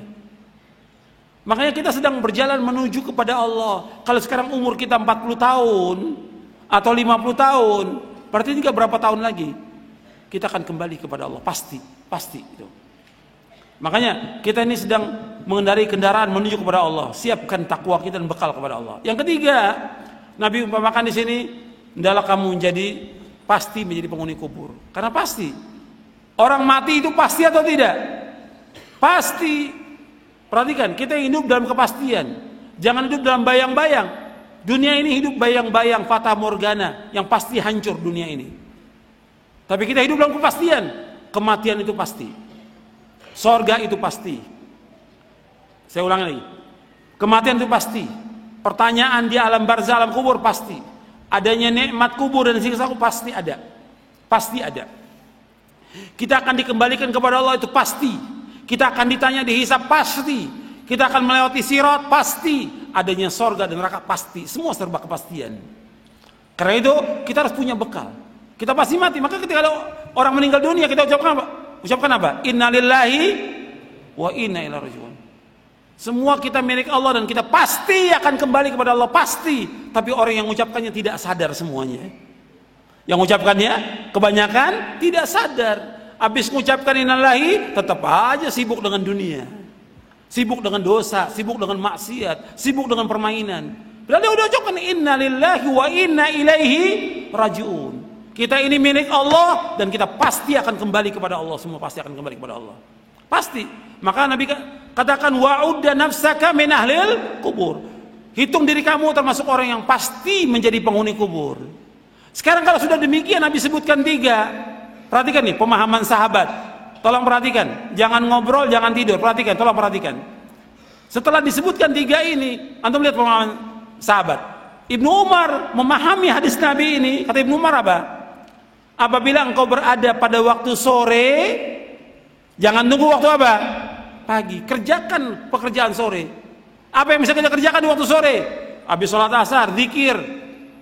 Pada sholat, zikir sore. Murajaah Al-Quran. Apalagi yang lain? Bantu orang tua. Atau pekerjaan apa lagi yang bisa kita kerjakan di waktu sore itu? Sampai ba'da maghrib, sampai isya terus kita kerjakan. Jangan tunggu waktu pagi. Idza amsayta fala tantaris wa idza asbahta fala tantaris. Apabila engkau beratur pagi, jangan tunggu waktu sore. Apa yang bisa kerjakan? Habis salat subuh, apa? Zikir pada subuh. Zikir pagi baca Quran. Apalagi yang bisa kita kerjakan saat itu? Jadi apa yang jangan tunggu waktu sore. Kemudian wa khudh min sihhatika, gunakan sehatmu sebelum datang sakitmu. Wa min hayatika limautik, gunakan hidupmu sebelum mati. Jadi harus kita gunakan waktu kita sebaik-baiknya. Jangan sampai sia-sia. Gunakan sebaik-baiknya. Jadi waktu pagi gunakan. Banyak orang-orang yang tidak gunakan sebaik-baiknya. Waktu sore gunakan. Jadi kalau waktu sore disebutkan, ya terus sampai waktu malam. Tinggal antum ngatur jadwal antum. Dari mulai pagi sampai sore, dari sore sampai malam apa yang dikerjakan. Tapi ini hanya untuk kita, nggak boleh orang lain tahu. Atur jadwal itu. Kita harus betul-betul menggunakan waktu sebaik-baiknya. Kalau enggak kita rugi, karena waktu ini modal. Kalau antum gunakan sebaik-baiknya, insya Allah manfaat. Hatta waktu malam aja banyak para imam gunakan waktu malam. Antum sudah paham semuanya tentang Imam Bukhari. Imam Bukhari, apa terpikir bagi Imam Bukhari bahwa kitabnya akan dibaca oleh umat seluruh dunia? Nggak terpikir oleh Imam Bukhari. Tapi dia tetap berusaha bagaimana menghafal hadis, menulis hadis. Sampai malam itu bangun berapa kali Imam Bukhari. Bangun malam nggak seperti kita, tinggal stop kontak nyala lampu. Kalau dulu harus nyalakan dulu, pakai minyak, baca. Maka sebagian ulama ada yang sampai buta dia, karena kan panas itu. Lampu yang dipakai, lampu untuk baca itu oleh mereka, isi minyak, kemudian dinyalakan, dibaca sampai buta. Seperti Al-Hafidh Ibnu Katsir, akhir hayatnya buta, baca terus depan lampu itu, sampai buta. Banyak para ulama yang demikian. Imam Bukhari nyalakan lagi, hafal hadis. Waktu malam digunakan demikian, apalagi waktu siang. Waktu malam, waktunya istirahat, tidur, bangun lagi, baca lagi, hafalkan lagi, nulis lagi, tidur lagi, bangun lagi, nyalakan lampu lagi, seperti itu. Sampai berapa kali Imam Bukhari. Antum bisa lihat, rahimahullah rahmatan wasi'ah. Bermanfaat waktunya. Kita ini banyak waktu kita yang tidak bermanfaat. Maka antum gunakan dengan sebaik-baiknya. Kemudian di sini juga disebutkan oleh Imam Nawawi. Antum perhatikan perkataan Imam Nawawi, ini bagus sekali buat kita semuanya ini. Halaman 94. Kata Imam Nawawi, hendaklah seorang penuntut ilmu berkemauan keras untuk belajar ilmu syar'i. Selalu dan senantiasa menggunakan seluruh waktunya untuk menuntut ilmu, baik malam maupun siang, di saat mukim maupun ketika safar, ia tidak mau sedikit pun waktunya hilang sia-sia dengan tidak memperoleh ilmu, kecuali sekedar keperluan makan, tidur dan hal-hal yang mesti ia lakukan, dan juga untuk istirahat sebentar untuk menghilangkan kebosanan, kejenuhan dan hal yang penting lainnya. Dan tidak termasuk orang yang berakal, perhatikan, tidak termasuk orang yang berakal, seorang penuntut ilmu yang sudah ditempatkan sederajat dengan pewaris para nabi, kemudian ia menyia-nyiakan waktu, tidak digunakan untuk menuntut ilmu. Imam Nawawi sudah mempraktikkan. Imam Nawawi umurnya berapa tahun? Siapa yang bisa jawab? Imam Nawawi umur berapa tahun? Berapa tahun? 45 tahun. Imam Nawawi umurnya 45 tahun, tapi karangannya lebih dari 100 jilid. 45 tahun umurnya, karangannya, tulisannya Imam Nawawi lebih dari 100 jilid. Dan dulu belum ada lampu seperti kita sekarang ini, belum ada ballpoint seperti sekarang, tapi nulis terus Imam Nawawi sampai bermanfaat buat umat ini. Kita lanjutkan, ikhwan fillah, azakumullah. Tentang waktu nanti antum bisa baca lagi beberapa hadis yang saya tulis di sini yang berkaitan menggunakan waktu sebaik-baiknya. Di antaranya nanti antum perhatikan sampai Nabi merinci tentang waktu itu, sampai Nabi rinci. Kata Nabi SAW, "Ightanim khamsan qabla khamsin, syababaka qabla haramika, wa sihhataka qabla saqamika, wa ghinaka qabla faqrika, wa faragaka qabla syughlika, wa hayataka qabla mautik." Antum perhatikan, Nabi sampai merinci untuk menggunakan waktu itu. Kata Nabi SAW, manfaatkan 5 hal sebelum datang 5 hal. Masa muda sebelum datang masa tua, waktu sehat sebelum datang waktu sakit, masa cukup sebelum datang masa fakirmu, waktu luangmu sebelum datang waktu sibukmu, hidupmu sebelum datang matimu. Hadis ini sahih, diriwayatkan oleh Imam Hakim dalam kitabnya Al-Mustadrak dari sahabat Ibnu Abbas. Jadi betul-betul kita gunakan waktu ini sebaik-baiknya. Nabi sampai rinci seperti ini supaya betul-betul kita gunakan waktu. Jadi waktu muda, waktu luang, waktu sehat, waktu kita diberikan kecukupan. Dan hidup ini seluruhnya untuk ibadah kepada Allah Subhanahu wa ta'ala. Kemudian kita masuk yang kedua. Yang kedua, zuhud terhadap dunia. Kita diantara yang banyak menyibukkan manusia dan membuang-buang waktu dunia ini. Dunia ini sangat menyibukkan manusia dan banyak manusia membuang-buang waktu untuk dunia. Makanya Nabi SAW menyuruh kita untuk zuhud terhadap dunia. Dari sahabat Abu Abbas Sahal bin Sa'ad As-Sa'idi radhiyallahu an, qala atan Nabi sallallahu alaihi wasallam rajulun faqala ya Rasulullah dullani ala amalin idza amiltu ahabbani Allah wa ahabbani an-nas. Faqala Rasulullah izhad fid dunya yuhibbaka Allah wazhad fima fi aydin nas yuhibbaka an-nas. Dari Abu Abbas Sahal bin Sa'ad As-Sa'idi radhiyallahu an, ia berkata, seorang datang kepada Nabi SAW. Ia berkata, wahai Rasulullah, tunjukkan kepadaku satu amalan yang jika aku mengamalkannya maka Allah mencintai aku dan manusia pun mencintai aku. Kata Nabi, berlaku zuhudlah terhadap dunia maka Allah akan mencintaimu, dan berlaku zuhudlah terhadap apa yang dimiliki oleh manusia maka manusia akan mencintaimu.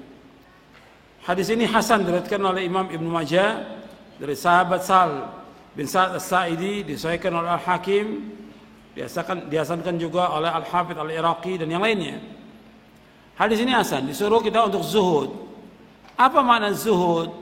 Kata Syekhul Islam Ibnu Taimiyah rahimahullah, zuhud itu yang sesuai dengan syariat, meninggalkan segala sesuatu yang tidak bermanfaat di akhirat dan hatinya yakin serta percaya dengan apa yang ada di sisi Allah tabaraka wa taala.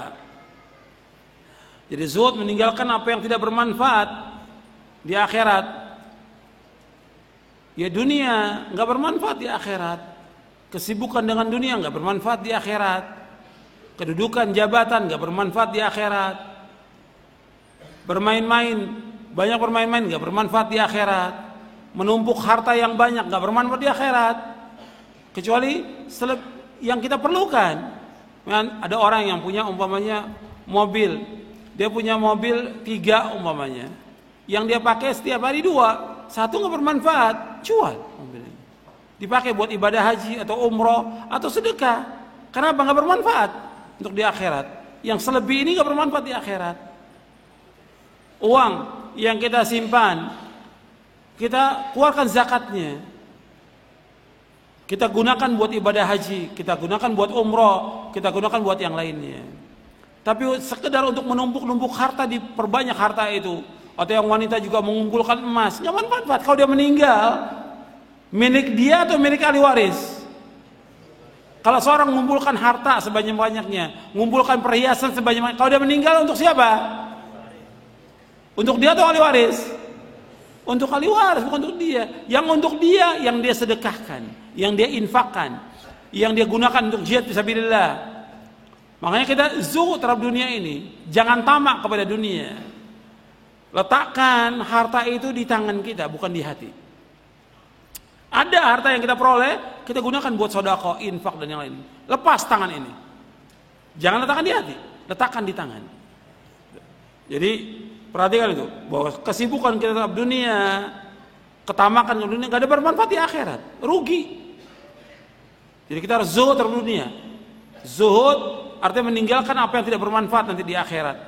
Kita gunakan waktu kita untuk ibadah kepada Allah yang bermanfaat nanti di akhirat. Untuk taat kepada Allah yang bermanfaat untuk di akhirat. Sedekah yang bermanfaat nanti di akhirat.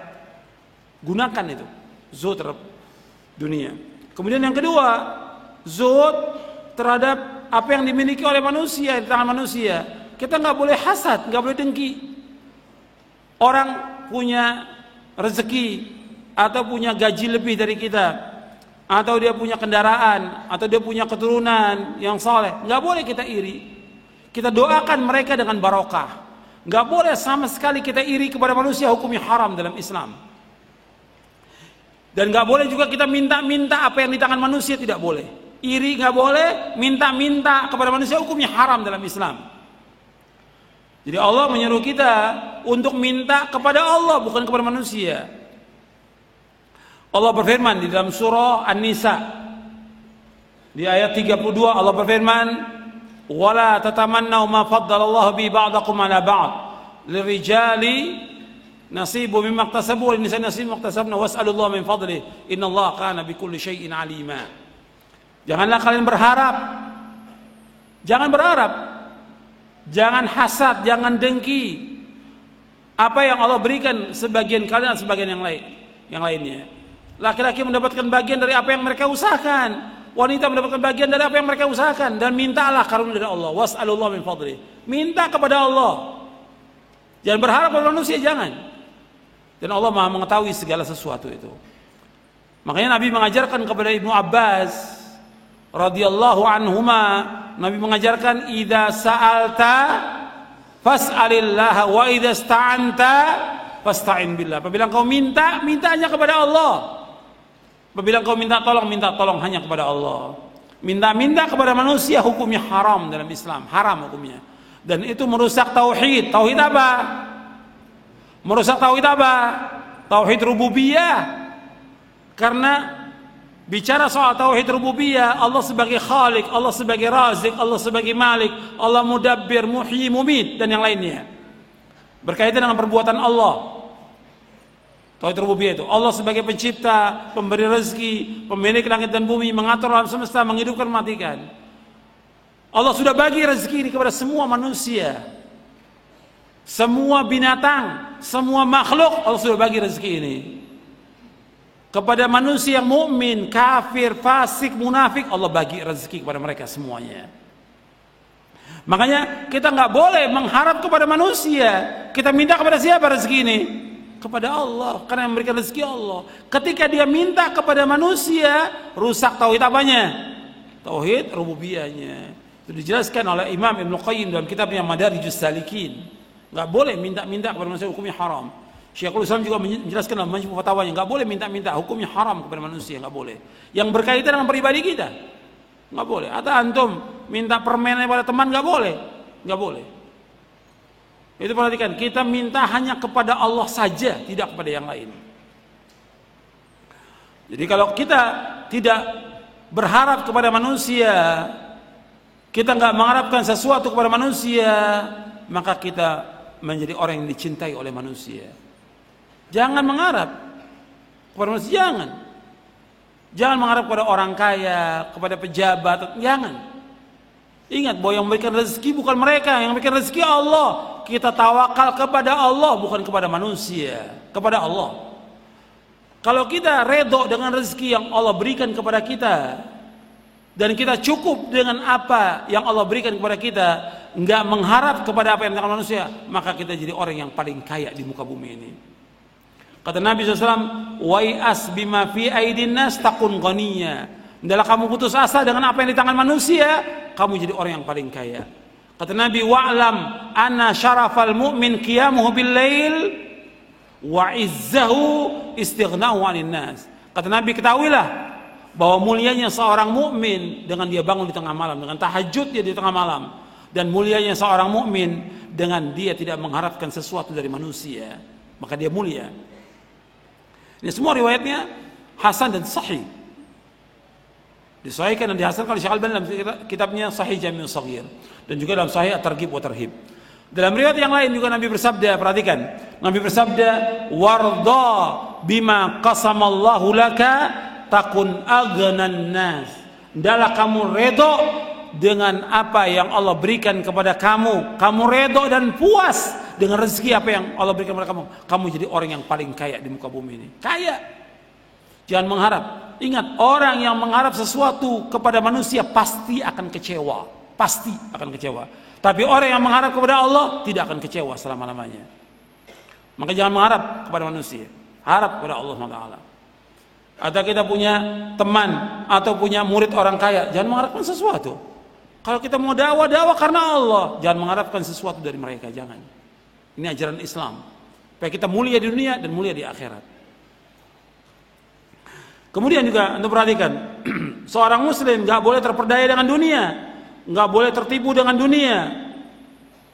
Allah berfirman dalam surah Ali Imran ayat 185, kullu nafsin dha'iqatul maut wa innama tuwaffawna ujurakum yawmal qiyamah faman zuhzi'a 'anil nari wa udkhilal jannata faqad faz wa mal hayatud dunya illa mata'ul ghurur. Allah berfirman dalam surah Ali Imran surah 3 ayat 185, setiap jiwa pasti akan mati dan akan disempurnakan ganjaran kalian nanti pada hari kiamat. Dan barang siapa yang dijauhkan dari api neraka dimasukkan ke sorga, maka dia adalah orang yang sukses. Dan tidaklah kehidupan dunia melainkan kehidupan yang menipu. Anda perhatikan di sini bahwa kita ini semua pasti mati, pasti sudah. Kalau kita pasti mati, mesti kita harus melakukan amal-amal soleh supaya kita bisa masuk sorga. Karena kita pasti akan kembali kepada Allah. Kemudian yang kedua, Allah menyebutkan di sini bahwa disempurnakan ganjaran kalian pada hari kiamat. Arti ganjaran kebaikan atau dosa atau maksiat nanti pada hari kiamat sempurna. Di dunia akan diberikan ganjaran tapi sekedarnya. Tapi di akhirat disempurnakan semuanya. Jadi jangan kita mencari ganjaran sebanyak-banyak di dunia. Tetap aja amal saleh dapat ganjaran, tapi bukan itu yang kita tuju. Dalam kita beramal, kita ingin dibalas di dunia, jangan. Kalau orang kafir iya, orang kafir ketika dia berbuat kebaikan, dia nolong fakir miskin, dia memberikan makan kepada orang lapar, dibalas di dunia, tapi di akhirat nggak dapat apa-apa. Tapi orang yang beriman, dua, di dunia dibalas, di akhirat juga dibalas. Makanya kita berbuat karena Allah, mengharapkan wajah Allah, mengharapkan surga, bukan dunia. Ada orang sedekah, supaya apa? Sedekahnya dibalas di dunia, supaya dimudahkan urusannya, supaya jangan mengharap kepada akhirat, surga, bukan dunia. Tapi perbuatan baik pasti nggak diganjar, pasti dibalaskan dengan kebaikan, pasti dibalaskan dengan kebaikan. Tapi jangan kita mengharapkan dunia, jangan dari perbuatan baik kita. Yang kita harapkan apa? Akhirat dan surga. Yang ketiga, Allah menyebutkan barang siapa yang dijauhkan dari api neraka dimasukkan ke surga, dia orang yang sukses. Faman zuhzi'a 'anil nari wa udkhilal jannata faqad faz. Barang siapa yang dijauhkan dari neraka dimasukkan ke surga, maka dia orang yang sukses. Jadi ukuran sukses menurut Al-Quran, orang yang dimasukkan kemana? Ke surga, itu sukses. Kalau punya titel, punya gelar, punya kedudukan, punya jabatan, punya harta yang banyak, punya mobil banyak, punya rumah yang luas, bukan sukses. Bukan sukses. Itu dia tertipu dengan dunia. Itu sukses yang sifatnya apa? Semu, fata morgana. Sukses yang hakiki dan abadi orang itu jauhkan dari api neraka, dimasukkan ke surga, baru dia sukses. Orang ini kadang-kadang tertipu dengan dunia, tertipu dengan dunia. Jadi kalau orang sukses, orang tua ini yang namanya anak sukses, kalau anaknya sudah punya gelar, punya jabatan, punya kedudukan, punya harta yang banyak, punya rumah yang luas, punya mobil yang banyak, sukses. Bukan. Yang sukses yang sebenarnya dimasukkan ke surga. Kalau antum mau lihat orang yang sukses, yang pertama para nabi dan para rasul alaihi wassalatu wassalam, mereka sukses. Yang kedua para sahabat. Para sahabat itu yang terbanyak mereka orang kaya atau orang miskin? Orang miskin terbanyak para sahabat. Tapi mereka taat kepada Allah. Mereka adalah orang-orang yang saleh. Mereka wali-wali Allah yang paling mulia di muka bumi ini. Para sahabat radhiyallahu majma'in. Tapi Allah katakan kepada mereka semuanya, wa kullan wa'adallahul husna. Semuanya kami jamin mereka dengan surga. Itu orang sukses para sahabat. Tapi mereka hidup apa adanya. Bukan kita mengharapkan miskin, tidak. Tapi kita tetap melakukan amal-amal saleh, bekerja. Kalau kita diberikan kekayaan, alhamdulillah. Gunakan kekayaan untuk taat kepada Allah, gunakan kekayaan untuk berjihad di jalan Allah, gunakan kekayaan untuk menegakkan agama Islam. Sebagaimana Abu Bakar As-Siddiq radhiyallahu an, Umar seperti Utsman bin Affan radhiyallahu an, Abdurrahman bin Auf dan yang lainnya para sahabat yang mulia. Mereka diberikan harta oleh Allah untuk menegakkan agama ini di muka bumi. Maka mereka mulia di dunia ini dan mulia di akhirat. Jelas? Jadi sukses ukurannya mana? Akhirat, bukan dunia. Kita udah tertipu nih dengan ashabu dunia, tertipu. Sampai orang-orang tua kita pun tertipu. Jadi orang tua kita kalau nyuruh kita sekolah supaya apa? Supaya dapat gelar, dapat kedudukan, dapat duit yang banyak. Habis itu setelah dapat uang yang banyak gimana? Digunakan buat dosa, buat maksiat, buat segala macam. Ini bukan sukses. Orang yang diberikan oleh Allah kekayaan, harta yang banyak, dan dia terus berbuat maksiat, namanya apa orang yang seperti ini? Diberikan apa oleh Allah? Istidraj. Istidraj artinya diulur oleh Allah. Sampai suatu waktu datang, disiksa dengan siksaan yang berat bagi orang itu. Waliyadzubillah nasallallahu alaihi wasallam. Kemudian yang keempat dalam ayat ini. Yang keempat dalam ayat ini Allah menyebutkan wa mal hayatud dunya illa mata'ul gurur. Dan tidaklah kehidupan dunia melainkan kehidupan yang apa? Menipu. Allah menyebutkan dunia ini menipu. Jangan kita tertipu dengan dunia. Sudah banyak orang tertipu dengan dunia. Bukan hanya orang awam, penuntut ilmu, para dai, para ustadz, kiai, ulama, udah banyak yang tertipu dengan dunia, tertipu dia dengan dunia. Tertipu dia dengan dunia. Banyak, bukan satu, banyak yang tertipu. Makanya kita nggak boleh tertipu dengan dunia, nggak boleh. Jabatan, kekuasaan, itu masuk akhirat atau dunia? Dunia. Kekuasaan, harta, semua dunia. Jangan kita tertipu dengan dunia, jangan. Jangan dekat dengan penguasa, jangan. Tertipu, udah banyak yang tertipu. Kita harus tetap istiqamah di atas Quran wa sunnah la fahmisal dan ketaatan kepada Allah sampai kita diwafatkan oleh Allah.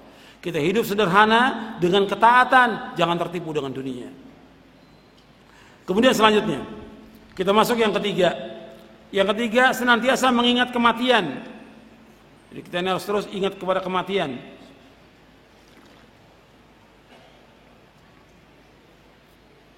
Yang menyuruh kita ingat mati Rasulullah SAW. Sebab kita akan betul-betul menggunakan waktu kita sebaik-baiknya karena kita akan mati. Umpamanya kalau seandainya kita tahu umur kita umpamanya 25 tahun umpamanya. Kemudian kita tahu ajal kita setahun lagi kita akan mati. Umpamanya kita tahu. Apa kita diam, bermain-main atau melakukan amal soleh? Mesti kita melakukan amal soleh. Kalau kita tahu, tapi nggak ada yang tahu. Atau dia umur 50 tahun, dia tahu bahwa umurnya 51, dia pasti meninggal umpamanya. Kalau dia tahu demikian, mesti nggak akan dia sia-siakan waktu itu. Setiap hari dan setiap menit, setiap jam dia melakukan amal soleh. Karena apa? Dia pasti akan ditanya di kuburnya, dan dia pasti akan kembali kepada Allah dan akan dihisab. Makanya Nabi menyuruh kita sallallahu alaihi wasallam untuk banyak ingat mati. Supaya betul-betul kita gunakan waktu kita untuk taat kepada Allah. Kata Nabi SAW, "Aktsiru dzikra hadhimil ladzat al-maut. Kata Nabi, perbanyaklah ya kalian mengingat pemutus pemotong kelezatan. Pemutus kelezatan atau pemotong kelezatan, yaitu kematian. Hadis ini sahih, Hasan sahih Ahmad Tirmidzi dan yang lainnya. Jadi disuruh kita banyak ingat mati. Ingat kematian, bahwa kita ini pasti mati. Karena banyak manusia nggak ingat mati. Kalau antum lihat, ya orang-orang nggak ingat mati sudah. Hatta para pejabat nggak ingat mati. Ya, para pejabat sudah lengser pengen naik lagi dia, betul nggak? Iya, nggak ingat mati dia. Makanya ketamakan manusia kepada jabatan lebih daripada ketamakan dia kepada harta. Riasah kedudukan jabatan itu sumber fitnah, sumber kezaliman, kata Syekhul Islam Ibnu Taimiyah dalam Majmu' Fatawanya. Jadi hubur riasah kepemimpinan itu luar biasa, akan membawa dia kepada kezaliman, kebohongan, dosa dan yang lainnya. Makanya kita lihat banyak orang yang nggak ingat mati. Udah umur 50 masih tetap ingin mencalonkan diri jadi pejabat. Akhirnya ujung-ujungnya apa? Ditangkap KPK ujung-ujungnya. Ada ujung-ujungnya di penjara. Kesian orang-orang ini, kesian. Mestinya kan dia berlomba-lomba melakukan amal-amal soleh, ketaatan. Jabatan, dunia, nggak ada arti apa-apa di sisi Allah, nggak ada arti apa-apa. Itu semuanya mata'ul gurur. Dunia dan semua isinya lebih jelek daripada bangkai kambing. Dunia dan semua isinya lebih jelek daripada bangkai kambing, kata Rasulullah SAW. Ketika Nabi melewati seekor bangkai kambing, Nabi mengatakan kepada sahabat, siapa yang mau bangkai kambing ini? Kata sahabat, ya Rasulullah, cacat, telinganya cacat. Kalau seandainya dia hidup, kita nggak mau ternyata. Apalagi sudah jadi bangkai. Dunia ini lebih jelek dari bangkai kambing, kata Rasulullah SAW. Hadis sahih riwayat Muslim. Maka kenapa manusia berlomba-lomba dengan dunia? Rugi buat dia. Dengan jabatan, dengan kekuasaan, nggak ada artinya sama sekali. Dunia ini tidak ada harganya meskipun hanya seberat sayap nyamuk. Nggak ada harganya. Kata Nabi, "Lau kanatid dunya ta'dilu 'indallahi janaha ba'udatin, ma saqa kafiran minha syarbata ma'in." Kata Nabi, kalau seandainya dunia berharga seberat sayap nyamuk, orang kafir nggak akan diberikan minum oleh Allah. Setetes air nggak akan diberi. Dunia ini nggak ada harganya. Kalau nggak ada harganya, yang kita cari yang mana? Akhirat kita cari. Berlomba-lomba melakukan amal soleh. Ingat bahwa kita pasti akan mati dan kita pasti kembali kepada Allah. Kemudian ini orang yang cerdas. Orang yang cerdas, yang selalu ingat mati, selalu mempersiapkan diri, membuat bekal. Bukan orang yang cerdas itu orang yang pintar seperti sekarang ini. Punya kedudukan, punya jabatan, pintar ngomong, pintar sekali. Bukan. Orang yang pintar menurut Rasulullah adalah orang yang selalu ingat mati dan mempersiapkan bekal. Antum baca hadisnya. Halaman 101. Jadi kalau antum mau tahu orang pintar, ya lihat nih sabda Rasulullah. Kata Rasulullah, ya Rasulullah, ayyul mu'minina afdal? Faqala ahsanum khuluqa. Qala fa ayyul mu'minina aqyas?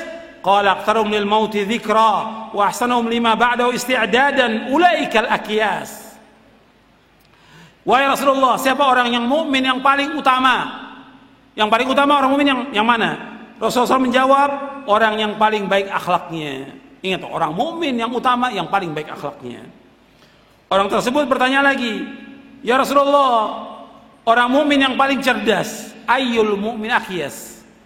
Aqyas dari kayyis, itu orang yang pintar, cerdas, jenius. Siapa orang yang paling jenius? Yang paling pintar? Apa kata Rasulullah SAW? Aktsaruhum lil mauti dzikra wa ahsanuhum lima ba'dahu isti'dadan ulaikal aqyas. Kata beliau, orang mukmin yang paling cerdas, orang mukmin yang paling pintar, orang mukmin yang jenius, beliau SAW menjawab, orang yang paling banyak mengingat kematian dan yang paling baik persiapannya untuk menghadapi apa yang terjadi setelahnya. Mereka itu orang-orang yang paling cerdas. Jadi kalau cerdas itu orang yang ingat mati, mempersiapkan bekal untuk akhirat. Orang mukmin, sekarang saya mau tanya kepada antum,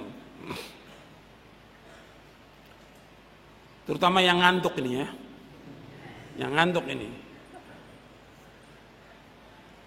Saya mau tanya, Allah menciptakan rahmat itu berapa? Coba tuh, yang ngantuk tuh. Iya, jangan nengok semua ke belakang. Jawab. Allah menciptakan rahmat berapa? Kok nggak jawab? Ini katanya anak-anak pondok sebagian ini. Kok nggak bisa jawab anak pondok? Atau saya tanya ustadz nih, jangan-jangan nih. Iya. Allah menciptakan rahmat berapa? Berapa? Allah ciptakan rahmat 100. Allah menurunkan rahmat di muka bumi ini berapa? 1. Yang 99 di mana?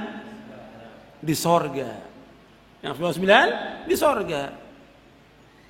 Kalau orang yang beriman dan berakal nyari yang 1 atau yang 99? Ya, kalau orang yang cerdas, akalnya cerdas, pinter, nyari yang mana? 99, bukan yang 1. Yang dicari itu yang 99, bukan yang 1. Itu yang cerdas. Kita hidup di dunia ini, semua Allah berikan, semuanya. Orang kafir, orang mukmin, orang munafik, orang jahat, semua diberikan oleh Allah rezeki semuanya. Cuma 1 rahmat. Tapi di sorga khusus untuk orang yang bagaimana? Beriman saja itu 99 rahmat. Yang dipilih yang mana? Yang 99. Paham?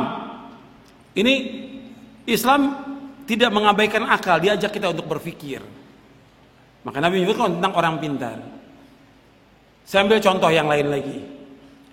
Yang gampang ini. Yang gampang tentang sholat berjamaah. Sholat berjamaah fadilahnya berapa? 27. Kalau kita sholat di rumah dapat pahalanya berapa? 1. Sekarang ini ada perusahaan mau gaji kita 27 juta satu perusahaan. Kerjaannya sama. Yang 1 juta. Kita pilih yang mana? 2 perusahaan sama pekerjaannya. Kerjaannya sama. Yang 1 gajinya 27 juta, yang 1 juta. Kita pilih yang mana? 27. Kalau pilih yang 1, berarti orang itu gimana akalnya? Waras apa enggak? Enggak waras. Makanya kita pilih apa? Sholat berjamaah 27 derajat. Paham? Nah, sekarang kita lanjutkan. Yang keempat, kita harus takut kepada Allah Subhanahu wa taala. Sebab di antara yang mendorong kita untuk betul-betul mengisi waktu kita dengan taat kepada Allah, takut kepada Allah. Takut. Kalau kita nuntut ilmu, kata Imam Ahmad bin Hambal, yang dikatakan ilmu itu apa? Ilmu syar'i itu apa kata Imam Ahmad? Al-ilmu kata Imam Ahmad khasyatullah. Ilmu itu takut kepada Allah. Semakin kita nuntut ilmu, mestinya kita semakin apa? Takut kepada Allah. Bukan tambah berani. Apalagi berkaitan dengan uang, dengan yang lain. Maksiat, hati-hati dia. Orang yang berilmu hati-hati. Enggak seperti sekarang banyak orang-orang yang tamak dia kepada harta. Hati-hati tuh. Uang itu akan ditanya oleh Allah dari mana diperoleh dan kemana dihabiskan. Dia harus takut. Kemudian yang kelima, muhasabah. Kita harus introspeksi kepada diri kita. Ini jalannya orang soleh, selalu muhasabah. Artinya menghisap diri kita. Apa yang sudah kita lalaikan dari kewajiban-kewajiban selama bertahun-tahun ini. Hatta 1 hari aja kita hitung. Ini hari ini dari mulai terbit fajar sampai terbenam matahari sampai malam, kita hisap diri kita. Ini apa sih yang sudah kita lalaikan dari kewajiban? Kemudian apa yang sudah kita langgar? Terus apa yang sudah kita baca dari buku yang bermanfaat? Sudahkah kita berbuat kebaikan? Ada pertanyaan-pertanyaan yang saya sebutkan di sini, di buku ini ada pertanyaan-pertanyaan untuk kita muhasabah, introspeksi kepada diri kita. Kita harus muhasabah. Kalau enggak, kita enggak akan tahu apa yang sudah kita lakukan dan apa yang manfaat yang kita lakukan dalam hidup ini. Harus kita berbuat sebanyak-banyaknya dari amal-amal soleh. Karena semua akan ditanya oleh Allah. Kemudian yang keenam, berdoa kepada Allah agar kita diberikan taufik untuk bisa memanfaatkan waktu ini untuk taat kepada Allah. Ya, doa jangan tinggal antum. Setiap hari berdoa kepada Allah agar kita diberikan taufik oleh Allah untuk bisa melakukan amal-amal soleh. Seperti sekarang antum dapat ilmu yang bermanfaat. Doa kepada Allah agar kita diberikan taufik untuk bisa melakukannya. Ada orang yang ngaji berkali-kali dijelaskan tentang masalah waktu, tapi tetap aja dia masih buang waktu. Berarti nggak diberikan taufik oleh Allah. minta kepada Allah agar diberikan taufik, agar kita betul-betul diberikan taufik untuk bisa melaksanakannya dari apa yang sudah disampaikan. Doa kepada Allah. Kemudian yang ketujuh, memupuk semangat yang tinggi. Jadi semangat ini betul-betul harus kita gunakan sebaik-baiknya untuk meraih sorga. Kita nggak boleh sebagai orang muslim itu mempunyai sifat malas, sifat lemah. Nggak boleh. Nabi berlindung kepada Allah dari sifat apa? Sifat lemah, sifat malas, sifat bakhil. Bakhil itu artinya apa? Pelit, kikir, kedekut, itu, medit, itu sifat yang tercela itu. Kemudian penakut, nggak boleh. Nabi berlindung kepada Allah dari sifat-sifat itu. Kita harus semangat, nggak boleh lemah, nggak boleh kita lemah. Nabi berlindung kepada Allah dari sifat lemah. Kita harus terus memupuk semangat tinggi menggunakan waktu kita. Kalau orang lain bisa, saya harus bisa. Kalau orang lain bisa baca, saya harus bisa baca. Kalau orang lain bisa menghatamkan Quran, saya harus bisa menghatamkan Quran. Kalau orang lain bisa hafal Quran, saya harus bisa hafal Quran. Kalau orang bisa baca hadis, hafal, saya harus bisa. Terus begitu. Harus pupuk semangat kita. Jangan lemah, nggak boleh lemah. Nabi berlindung kepada Allah dari sifat lemah. Antum hafalkan nanti hadisnya. Nabi berdoa kepada Allah, Allahumma inni a'udzubika minal ajzi wal kasal wal jubni wal bukhli wal haram.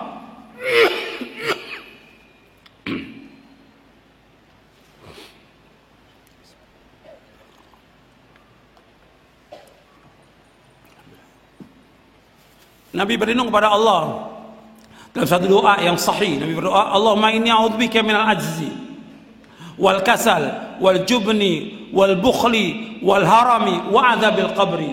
Allahumma ati nafsi taqwaha wa zakkiha anta khairu man zakkaha anta waliyuha wa maulaha. Allahumma inni a'udzubika min ilmin la yanfa' wa min qalbin la yakhsha' wa min nafsin la tashba' wa min da'watin la yustajabu laha.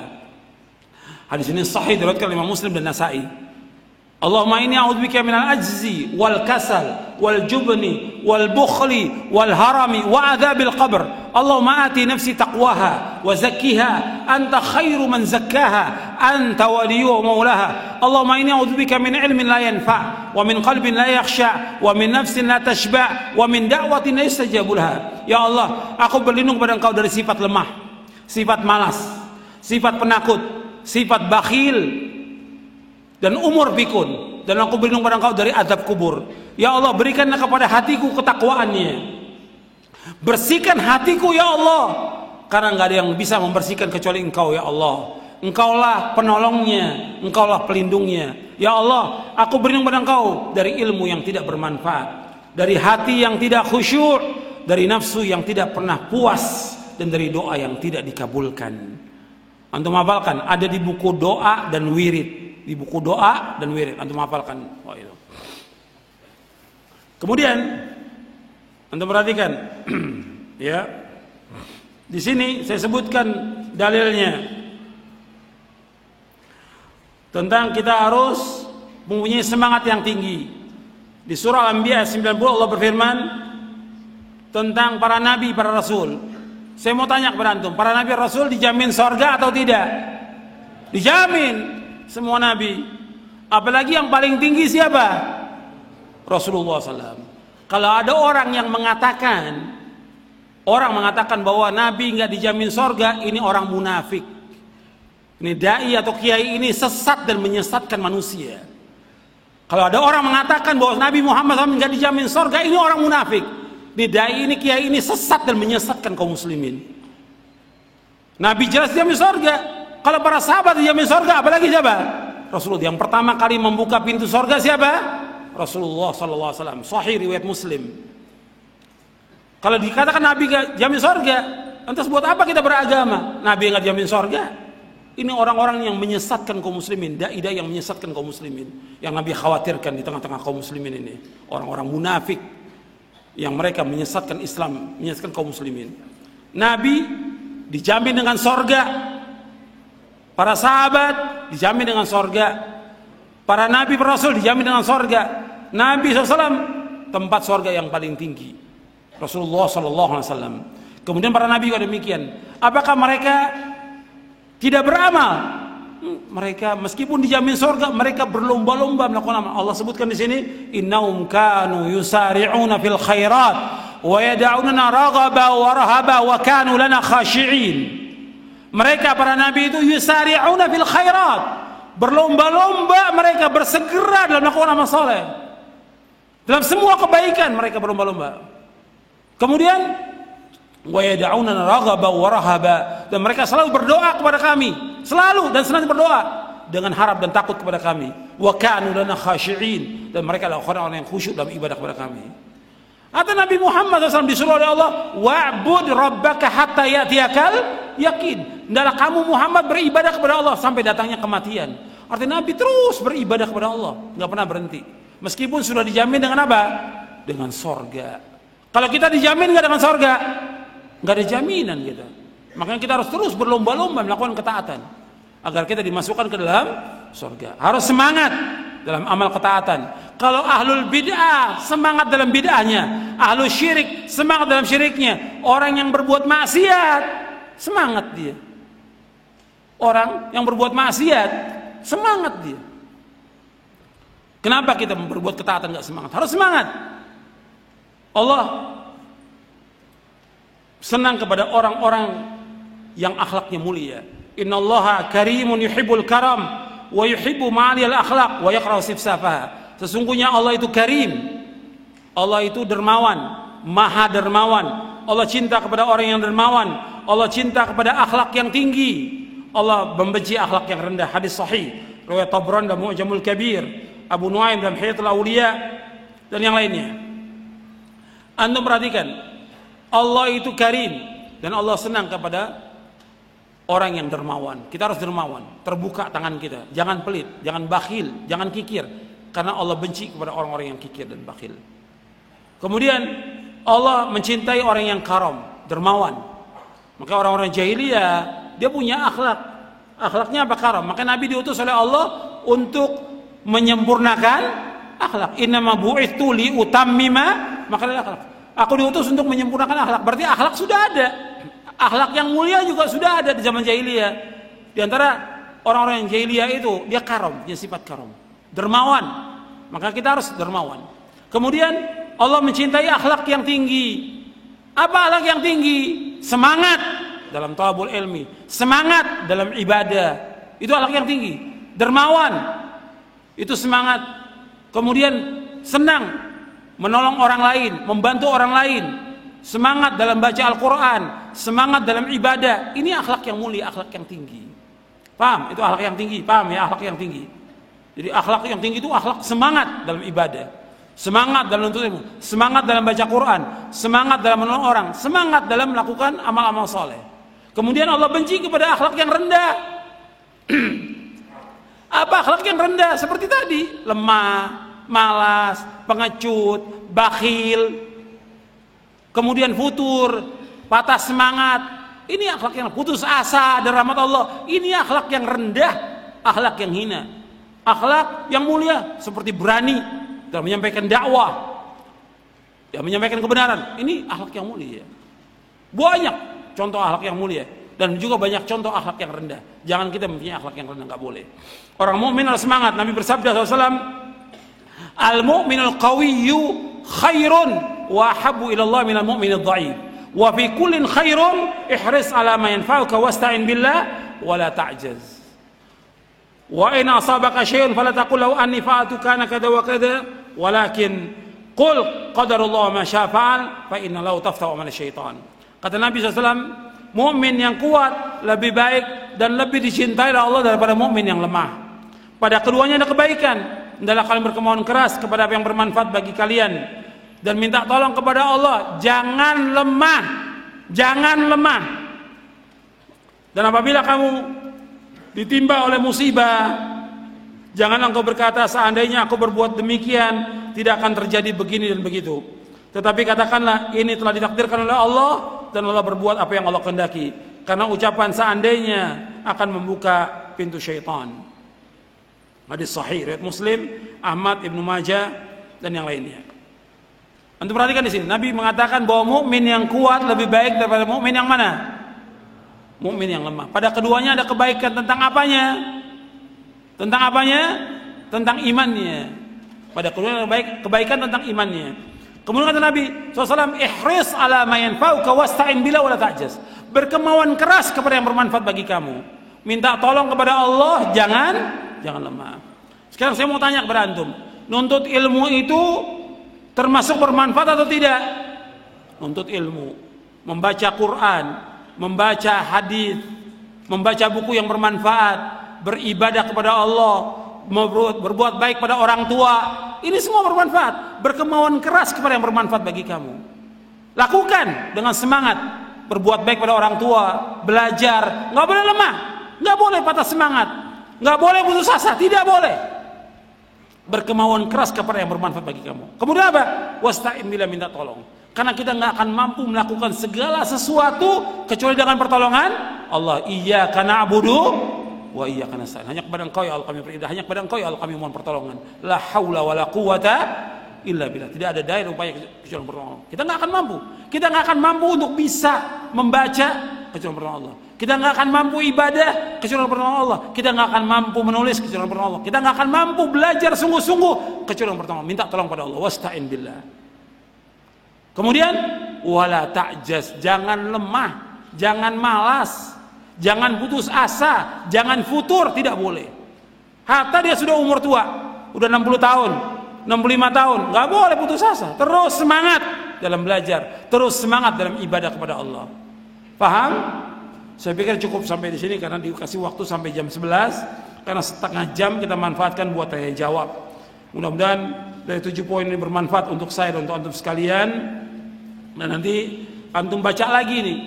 Ini belum selesai, antum baca lagi di rumah supaya antum paham tentang bagaimana menggunakan waktu kita. Dan nanti antum lihat di sini, perhatikan dulu. Di bab yang ke-7 itu ada keseharian seorang muslim. Di bab yang ke-7, halaman 141, nanti antum baca itu. Kita termasuk yang mana? Ini saya sebutkan pertanyaan-pertanyaan. Bagaimana kita mengatur waktu kita, gimana sudah kita mentauhidkan Allah atau tidak, belum, sudah baca buku atau belum, dan yang lainnya. Saya tulis dengan bentuk pertanyaan supaya antum introspeksi dan muhasabah pada diri kita ini masuk yang mana? Sudah belum kita laksanakan ibadah kepada Allah, ketaatan kepada Allah? Ini pertanyaan yang perlu antum jawab untuk diri antum sendiri. Wassallallahu Nabi Muhammadin sallallahu alaihi wa ala alihi wasallam.